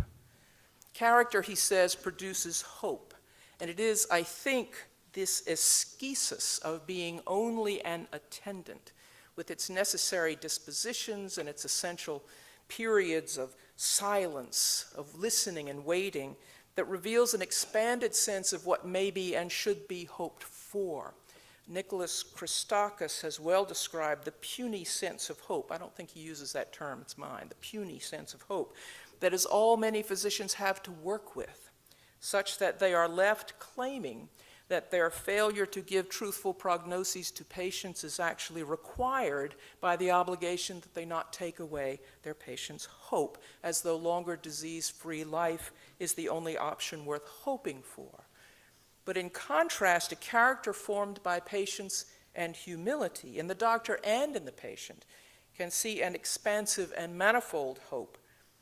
And in the same way, I think an ascesis of medicine can produce hope for the practice itself and its practitioners, the hope that the practice can indeed exist in a joyous hopefulness that comes once again to understand the discipline as a holy calling.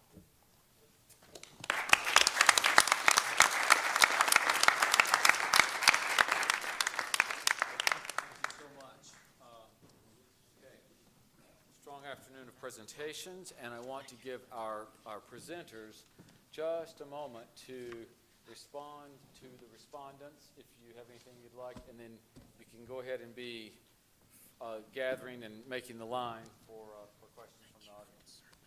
Presenters have any comments to make back to the respondents?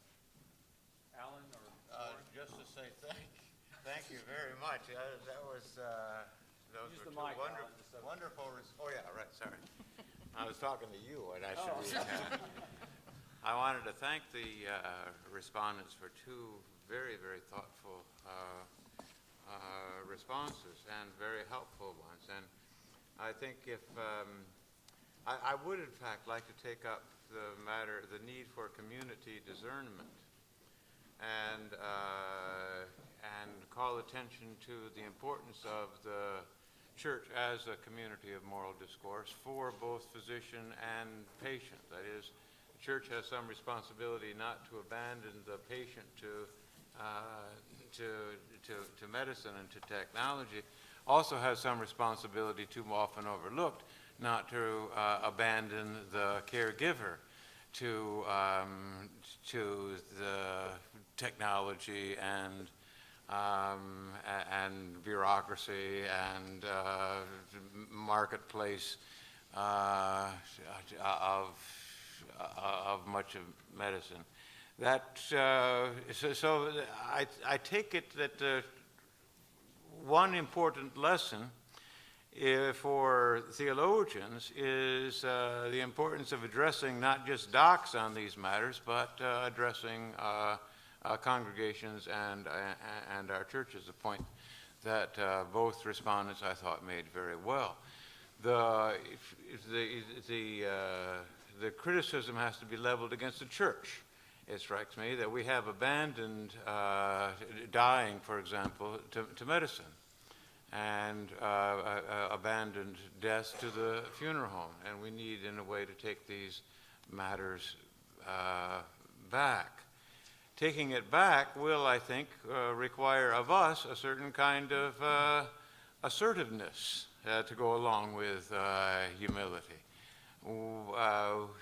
Theologians and a number of churches have, I think, lost some confidence that we can talk publicly and well about theological matters, that it makes some sense to say that there's good theology and bad theology, and that some ways in which we solicit praying for a miracle are bad theology.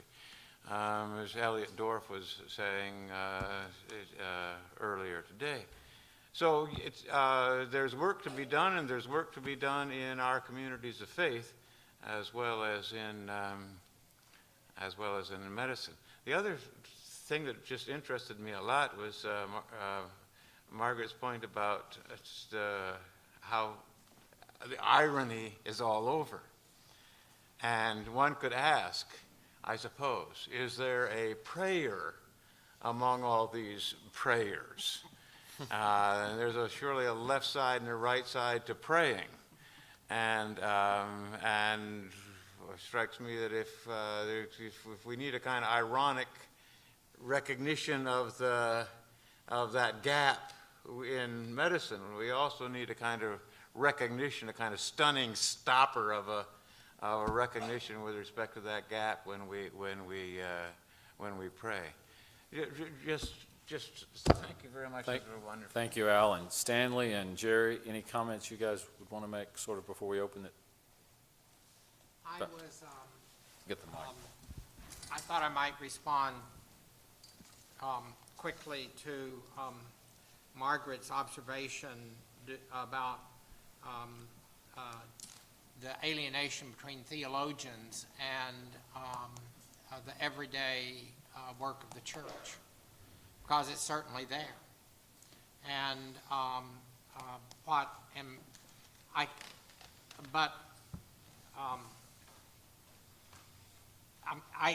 the way I describe it is something like this: is a person can come to divinity school today, and after being there a semester, say, gee, I'm just really not into Christology, I'm really into relating, and I'd like to take some more clinical pastoral education. And we say, right, wounded healer, go do that. A kid can go to medical school and say after a semester, I'm just not really into anatomy, I'm really into relating. I'd like to take some more psychiatry. And As they should. Right.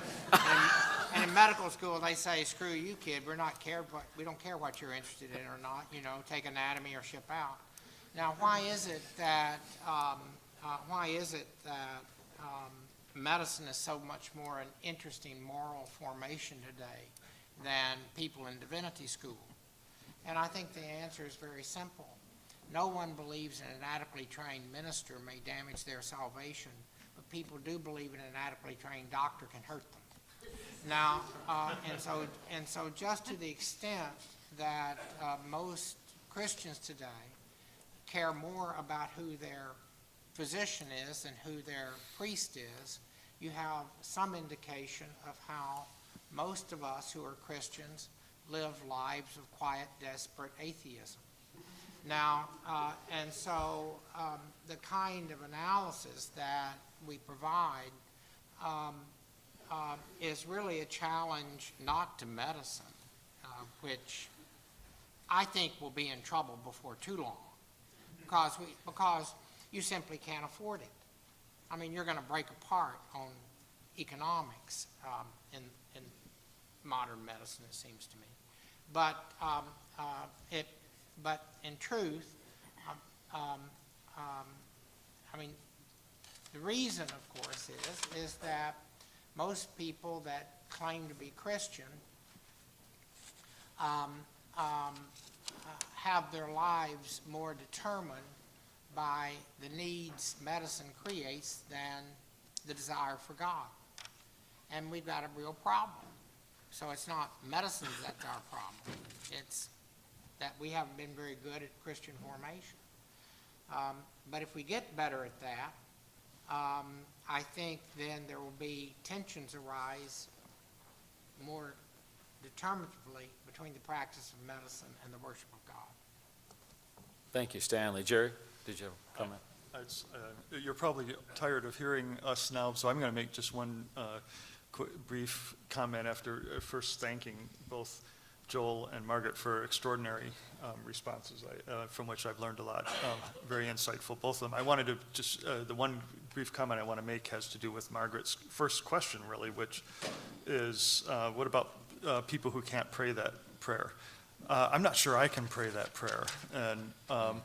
But I think one of the things that Margaret did so well was to indicate to all of us why it is that both being a patient in the way that we tried to describe and being a physician for that kind of a patient in the way Margaret so aptly described, is an ascesis. It is a discipline, and we're in both the ecclesial and medical context now where we just don't have disciplines.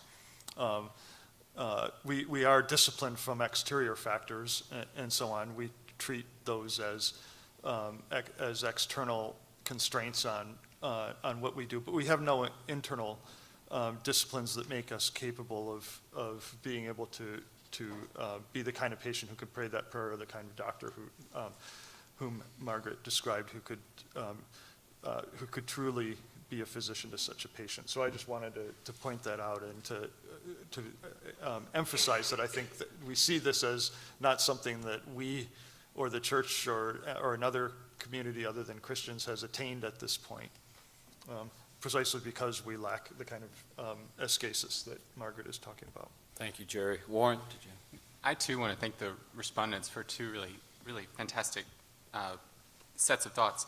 And I would echo actually Margaret's question that also has to do with what Joel said, that was something to the essence of how can caregivers, how can those who attend the sick be formed in a community that allows that to be sustained over time, and what kind of formation is necessary for that to happen. And that, I think, speaks very much to the question of discernment, and then also to the need for discernment within community. I think that's a fantastic question. It very much echoes what Stanley Hauerwas has argued many years ago. How can the church be a kind of community that allows Christians to be present with those that are sick, and conversely also how can those who are present with the sick continue to do that? I would say that that's a question for Christians to grapple with. Those of us within Christian communities often don't do a good job at formation within community, at allowing us to sustain presence with those that are sick. But it's not only a question for Christian communities. It's also, in a formal sense, a question for those in any other religious tradition, and for those maybe especially who are not a part of any specific religious tradition. The question still remains how to form those, how to form people so that they can be present day in and out with those that deeply suffer and are sick. And this gets to the question this morning. There was a lot of conversation about the virtues of professionalism.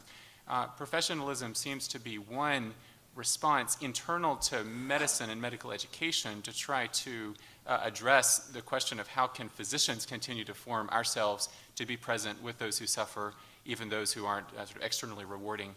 And I think the central question about the worth of that project is the degree to which that is actually successful.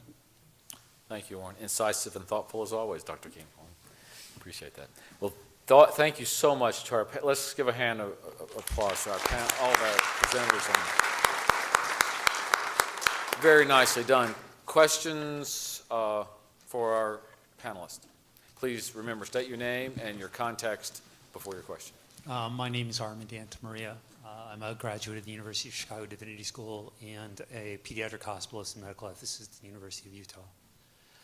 I'm very interested in the way in which the Christian narrative potentially shapes then faithful living, and can certainly see that the emphasis on the proleptic nature of the kingdom might be a corrective to two errors, either forgoing medical care as an erroneous attempt to hasten the coming of the kingdom, or the continued use of medical care even in the face of inevitable death as a denial of the kingdom's existence.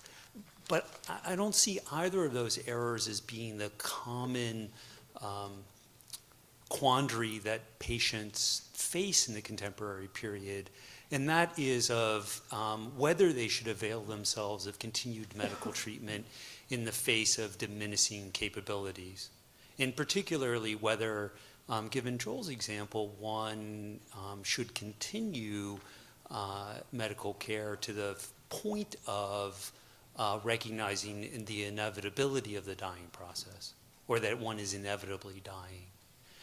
And I think that the appeal to the apocalyptic context doesn't help Christians trying to faithfully live facing those most common problems, and that it's only then the appeal to the effect of the continued use of medical care on other capabilities, either sociality and the participation in the church, or as Stanley gestured toward, its economic impact in other sectors of society that begin to help understand how to trade off continued life or health in the face of further progressive diminishment. Who'd like to respond? Anyone? Alan? Thank you. It's a very thoughtful question. And I surely do not want to say that is an apocalyptic perspective provides a clear answer to that kind of quandary. One of the things that I hoped was clear is that there are conflicting goods, and not all of the goods can be chosen at the same time. Evils gather and cannot all be avoided. There are going to be trade-offs, and there's going to be necessary ambiguity. The apocalyptic perspective does, I think, help us to endure that ambiguity with both patience and courage. I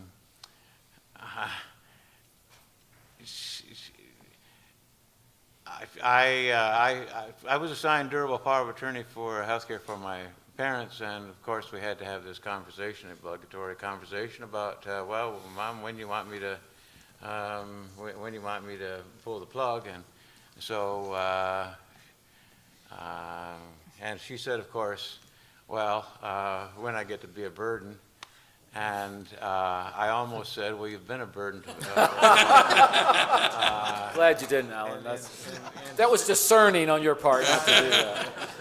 And instead I said, no, Mom, I've been a burden to you for a very long time, so we're going to have to do better than that. And of course, then we talked about some scenarios and about some diminishing capacities in the face of diminishing capacities. And the conversation was over, and really I still didn't have a clear sense of when I was going to have permission to pull the plug and when not. And finally, my dad was also at the table there, and he said, well, look, Alan, don't worry about it. Talk with some other people, and then just make the best decision that you can. Now, that was a really quite remarkable gift, I thought, because he saw the burden that I was under with the necessity of making this decision and gave me permission, if you will, just to do the best I could with it, and that was going to be fine. Now, that strikes me as a kind of demonstration of a kind of trust in God's faithfulness that would even allow one to trust a son without a whole lot of medical knowledge or without a whole lot of common sense. I mean, even so, God is faithful. Thank you, Alan. Stanley, go ahead. Apocalyptic makes the everyday possible because the kingdom has come. We have all the time in the world to be patient with one another. And I think that is a way to start thinking about what it means to grow old. Because one of the developments that I think is clearly beginning to happen is aging is beginning to be understood as an illness. And I think that's an absolute disaster, that aging is beginning to be understood as an illness, of which medical intervention is therefore required to help us not be old. And I think exactly what apocalyptic means is you have the gift to grow old. It is a great gift to be able to have a life in which you can contemplate your death. And I think Apocalyptic is about that, is learning to contemplate your death. And that we live today without ever contemplating our deaths, I think is one of the reasons that the hospital becomes a place of last resort, so to speak, about that. So I do think there are connections here that can be named. Good. Warren, did you have something? Just quickly, so Michael Baboni is here today, somewhere in the room, and with his team of people, he can speak for himself, but with his team of people in Boston, they've looked at the Coping with Cancer study and have shown in a couple of papers that in at least one sample in Boston, people who endorsed that they were supported by their external religious communities in end-of-life situations in an intensive care unit actually requested life-prolonging treatments at a somewhat higher rate than the rest of the sample, suggesting that there was something about external support in this mostly Christian sample that was actually resulted in more end-of-life care rather than less end-of-life care that likely just prolonged death. And I'd suggest that a Christian view of, an apocalyptic view of the reality of bodily resurrection can help to eliminate the kinds of conditions which would make that kind of choice to keep someone on a ventilator as long as possible less forceful from a theological perspective. So I think in that sense that kind of internal formation in apocalyptic could be helpful in that way. Thank you. Elliot. Elliot Dorff, American Jewish University. First, just Alan, along the lines as you were talking about, I've been on the ethics committee at UCLA Medical Center since 1985. And, you know, of course, it's patient autonomy. That's the gold standard in America, right?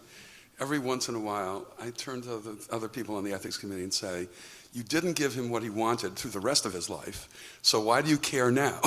Right? You know, I think it's really, if you think about it, right? All right. Anyway, I'm coming from outside the Christian tradition, so I'm going to ask questions that are certainly not meant disrespectfully, but they're going to be very direct. Number one, what does it mean to do nothing gallantly? And number two, why should I? Right? If it means doing nothing gallantly, if it means courageously, stiff upper lip, all of that kind of stuff, why shouldn't I just scream my bloody head off? Okay? So that's my question to you. To you, my question is, why should I not commit suicide? Right? If the kingdom's coming and if I'm yearning, as you put it, I'm yearning for, the life after death, why not do it now? Okay, I'm sorry if they're too direct, but anyway. No. Okay. Jerry or Stanley, which one? Jerry? Go ahead. Well, to do nothing gallantly means to learn to live eloquently in a manner that a calmness and silence can surround our lives in a manner that elicits a confidence that in life and death, I'm God's child. I think that's what it means to do nothing gallant. So it's a value because? I'm sorry? It's a value because, in other words, it's good to do that because? It's good to do that because otherwise my life might be composed of a frantic busyness to ensure that I am not out of control. But I am out of control. Right. And that's exactly the place that God wants you to be. So the value involved is the recognition of the limits on your control of your life. Right.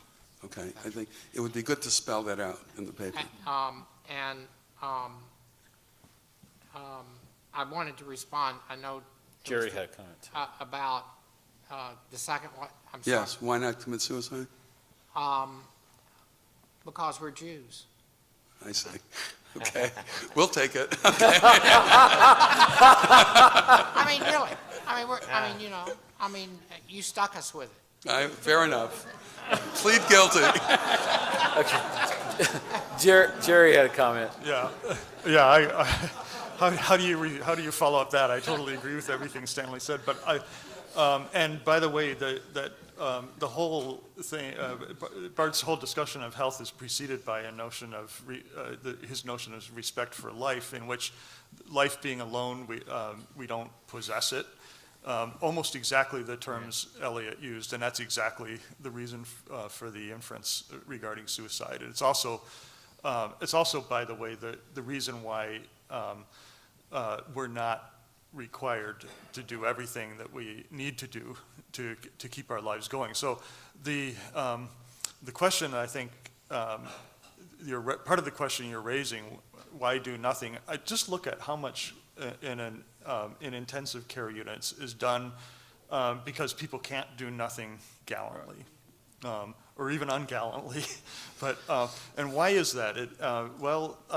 I think the survey Warren mentioned, and this is a point that, getting back to a point that Margaret, I think, made, theologians and lay people in most Christian churches, I think, have exactly the gap that Margaret is talking about. I think most lay people think the only way they can respect life is to do everything possible to preserve it. And in my view, the solution is not to respect life less.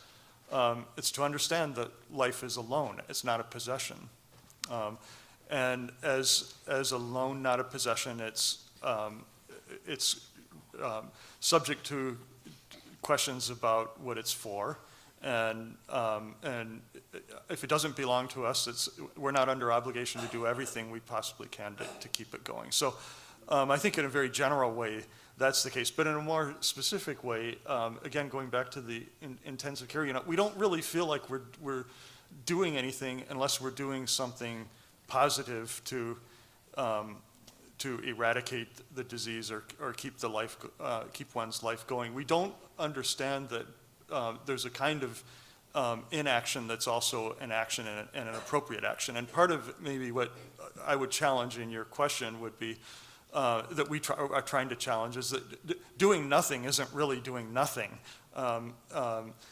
in the sense that you're not a responsible moral agent. Quite the opposite. It's a way of acting faithfully under conditions where doing positive actions to continue or sustain life or whatever would be unfaithful. Just real quick, I hadn't realized until you asked that, Elliot, that in the back of my mind on that phrase, I had H. Richard Niebuhr's essay, The Grace of Doing Nothing, in response to Reinhold's argument that America needed to build up the Navy in the Pacific to guard against Japan. And H. Richard wrote that terrific piece, The Grace of Doing Nothing. But nothing was clearly perfect activity. Thank you. Thanks so much. Was anything else down the table? Okay. Next, Far. Far Curlin here at the University of Chicago. Margaret, you asked that uncomfortable question for me anyway, whether these papers, what follows this, to what end do we write these words and do all this talking? And it's absolutely, of course, a important question. And it leads to my question to the whole panel. I found Joel and Margaret's papers riveting for me. And this is the question, short of just, maybe not short of, but apart from the overall need that you've all said is there for there to be a deeper formation, Christian formation across the board for Christians, what kinds of examples have you come into contact with that, however partial, are examples of communities of patients and physicians to some extent being formed with membership in one another in a way that would, to some extent, give them the capacity to resist the pretenses of the powers to some extent, to be humble and to be able to do nothing, at least sometimes when they might otherwise anxiously try to keep busy. Was that for anyone in particular? Margaret? I can start off briefly, because one of the things to say is I think that is the next symposium, frankly. I think it would take a long time to really think about that question thoughtfully and in complex ways.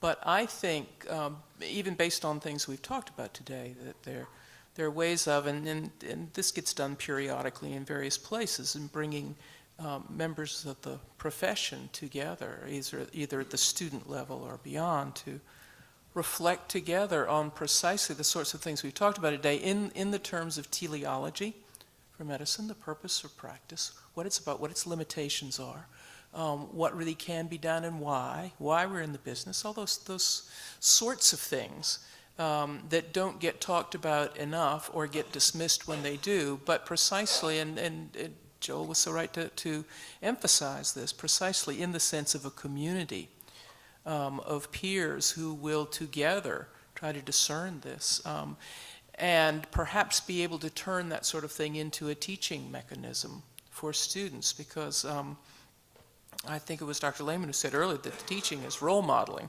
and the role models are not well formed to teach well. We all know this, that it's part of the problem in medical education, is doing great things for first and second year medical students and then sending them off to meet their seasoned attendings on the wards who will undo everything you've done in the first 2 years and in their very first set of rounds. So that formation of those who are teaching future doctors, I think would be a way to do it. Obviously, that's a very superficial, glancing sort of answer, but that's why I think it takes a whole nother symposium and beyond to really think about that seriously, not just, to move beyond what we're talking about today from different tradition standpoints and start saying, well, there isn't a Christian medicine, there isn't a Jewish medicine, there's medicine in the United States. What are we going to do about it? Thank Well, you. see, Al? I believe there is a Christian medicine, and that if the Christian community was disciplined enough to produce people who would draw upon our basic convictions and narratives, I think they would prove to be rather dysfunctional within the modern medical practice, exactly to the extent that they would be committed to telling those who come to them the truth, and that I think they would not have many patients. And how that would, so it's not at all clear to me that the language of profession makes it sound like, aha, there is a general agreement about the moral presuppositions that can sustain medical care that I think is deeply illusory. And but it is an illusion that we desperately need to convince each of us that on the whole, every physician represents pretty much a morally consensual position that we all can buy into. And I just don't believe that. I mean, I believe Christians are people that will die before other people. And that... Of course, some of those illusions are the same as that of the United Methodist Church. Oh, right? absolutely, of Right. course. Yeah, right. I mean, Just wanted to make sure we're... now that I'm back among the Methodists, I say that I have discovered that the Methodists do have a conviction. It's that God is nice. And and since we're a sanctificationist people, there's a correlative. We think we ought to be nice too. So we want to make sure that you understand that we're just like you. I apologize to all the Methodists for bringing that up. Alan? I just, in response to Farr's question, I do remember an essay by Jim Wall a long time ago in Second Opinion on physicians in local congregations being provided a context for conversation and ritual. That is, they would get together and support each other in ways that they didn't find their work being supported in the hospital itself. So that there were opportunities for thanksgiving and confession and petition, and if you will, for a kind of account of what that right side physician may look like in the context of this faithful community. And that strikes me as still a kind of wonderful exercise and not followed up on enough. And there are also, I think, a number of examples.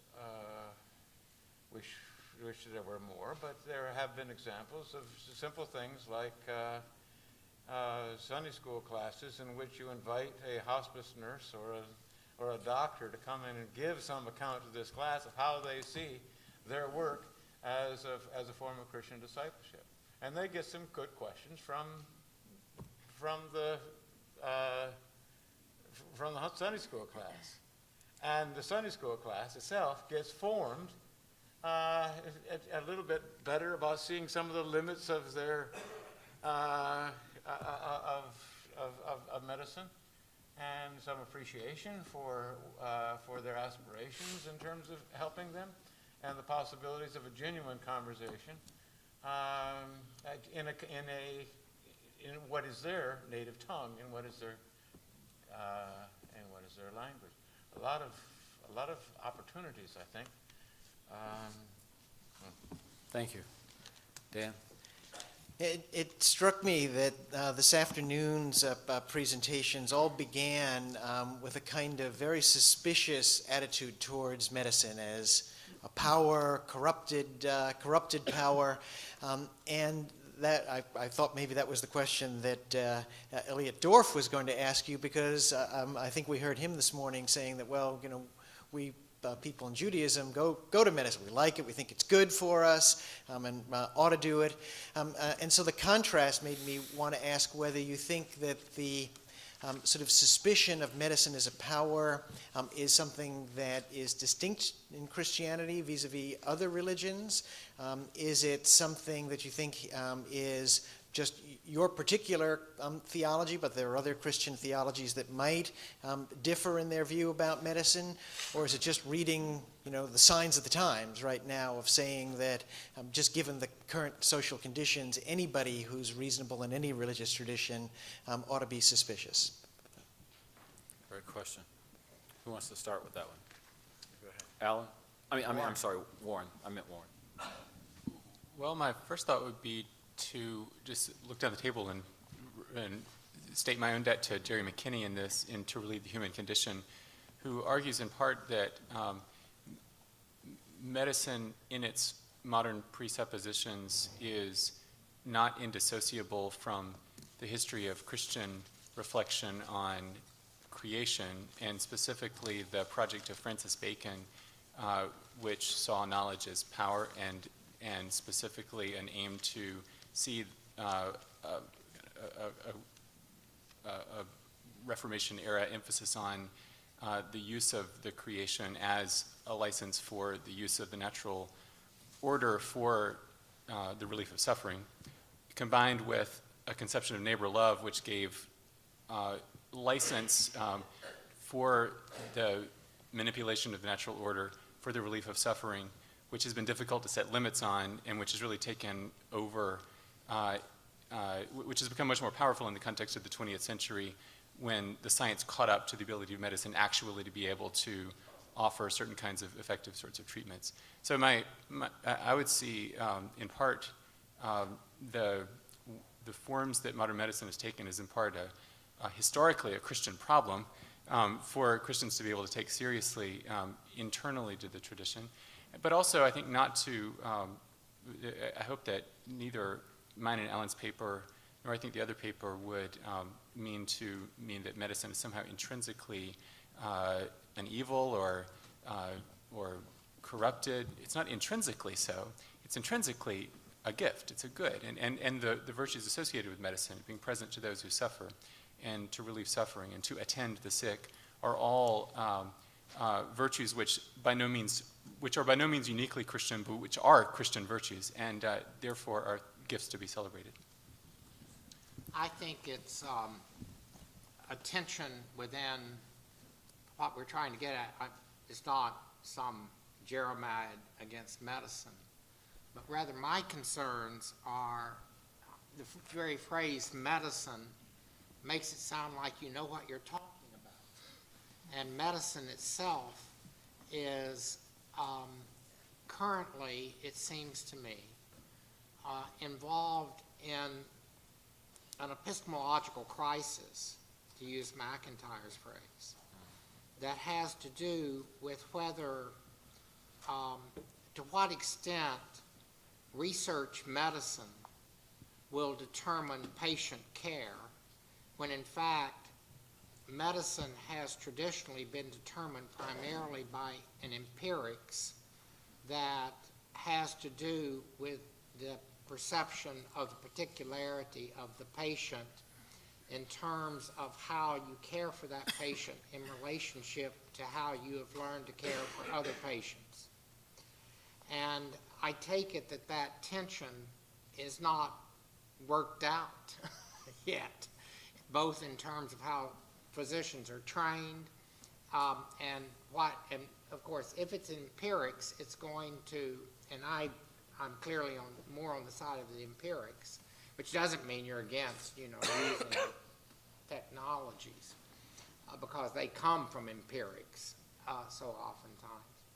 That how that works out to be shaped by the particular people who present as patients, I think is the kind of concerns that I would want to make articulate in relationship to some of the presumptions that are currently now shaping the kind of care medicine represents.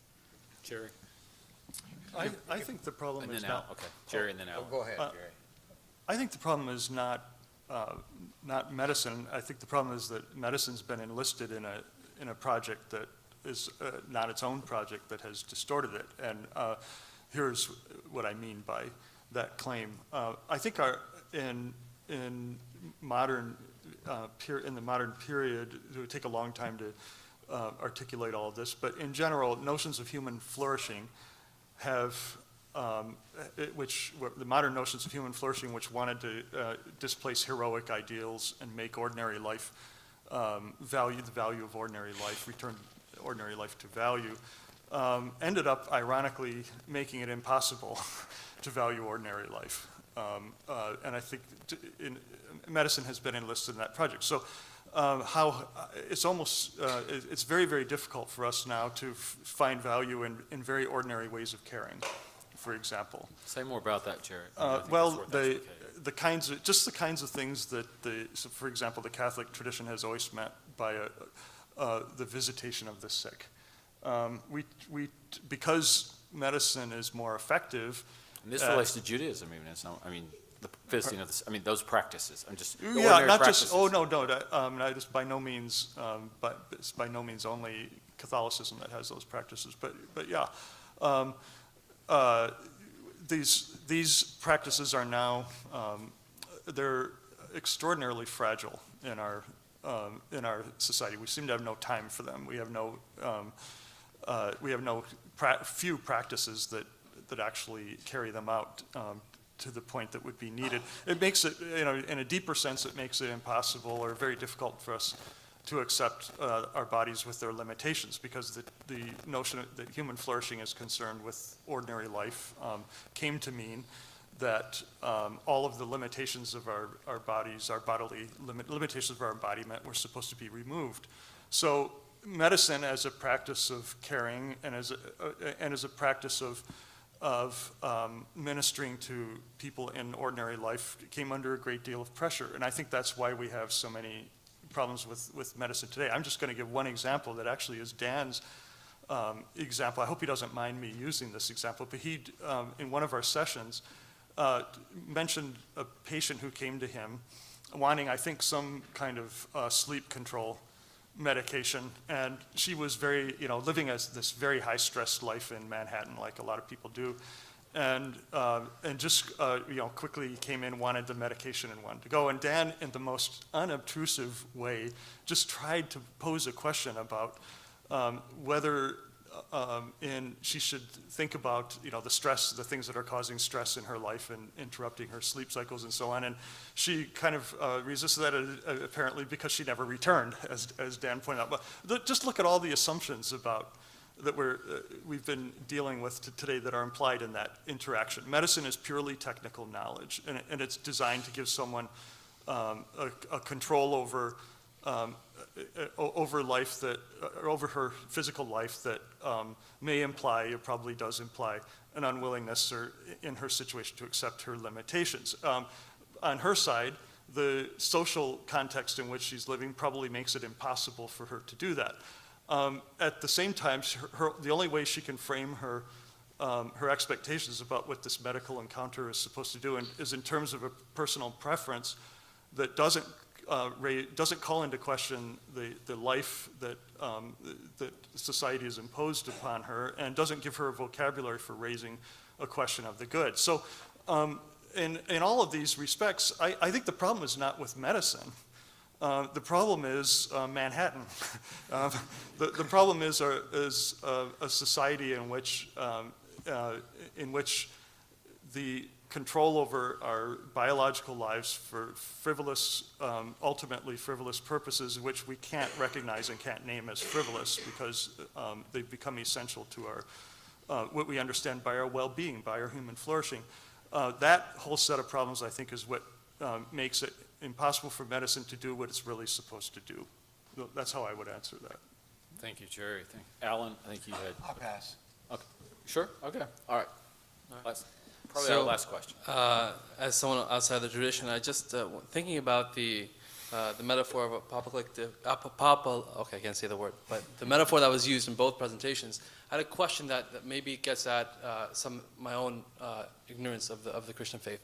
So if we think about the resurrection and this idea that the triumph of God over death and disease, and we think about doing nothing gallantly in the face of terminal illness or whatever the case may be, you're thinking about death prior to resurrection. Right? So for the resurrection to happen, right, you have to have death prior to that. To do nothing gallantly, you have to think about death coming. So would death, if we talk about the good death, but can death be a good? Right? Can death inherently be good, or can it be a gift, or can it be a grant from God? And it's necessary, right, for whatever good is going to come afterwards. And that question relates to this idea that why wouldn't the framing be that death is returning to God, right? If we think that life is contingent upon Him, therefore we're returning to God. And so that's the essence of death itself, not that it's an evil or power or bad, but that it's actually good inherently. So that's the first question. And the second part of this, the second reflection is that we talked about, and today we've been talking about, this idea, before we get to the clinical scenarios, about practicing medicine, or what it means to practice medicine, the good and faithful life. In the Islamic tradition, we make a difference between faithful and something that is rewarded, okay?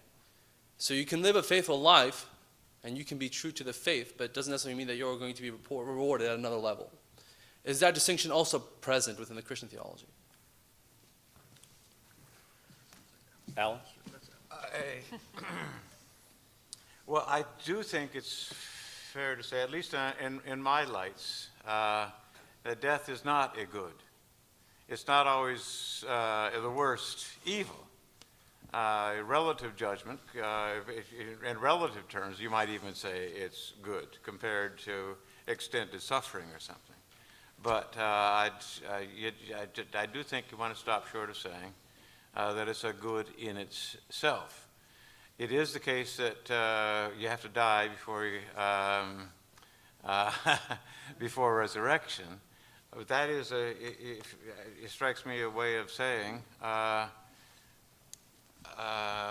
it's really God's power in raising the dead and giving life to the dust on which we depend. Life is the good that God intends, not death.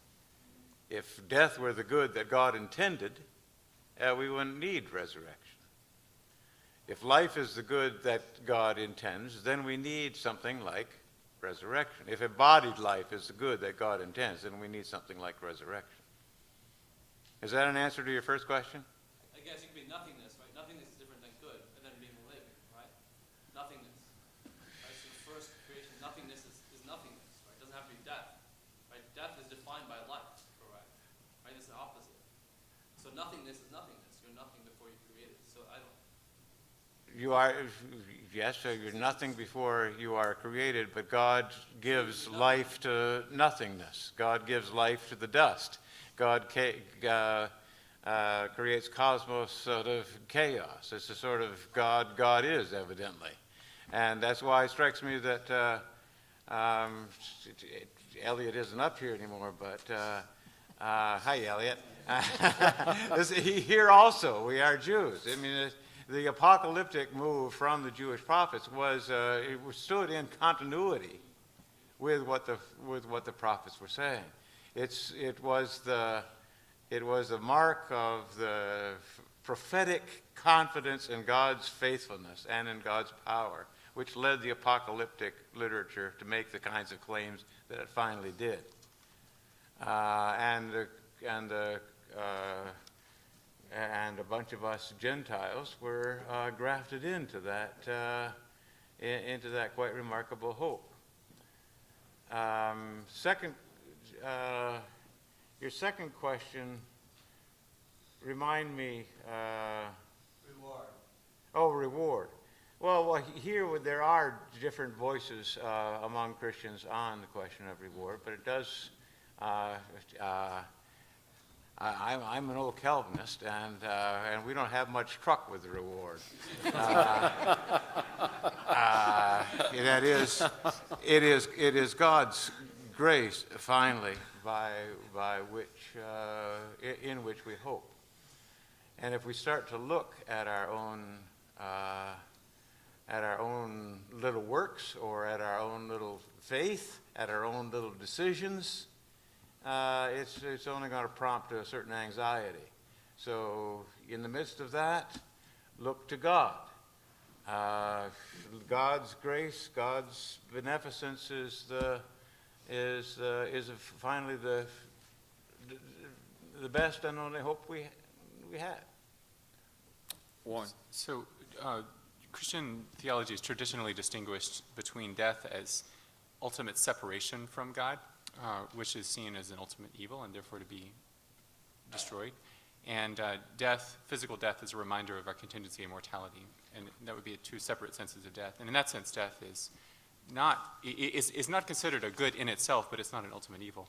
One illustration of this, I'm going to say something that will be imperfect, but one of the things that distinguished the early Christians of the late Roman Empire, as made clear by, say, Gerald Ferngren in his Medicine and Health in Early Christianity, was that Christians distinguished themselves, at least in certain cases, not universally, by attending to those who were suffering from plagues when few others would, and also burying the dead of those who had died in plagues. Now, this is controversial historically because of the ability to know how widespread this practice was, but it did happen, and it was noted by non-Christian interlocutors of the time. And that speaks to those who didn't see death as a good, but also didn't see it as an ultimate evil because there was a willingness to risk one's physical life in the context of an epidemic.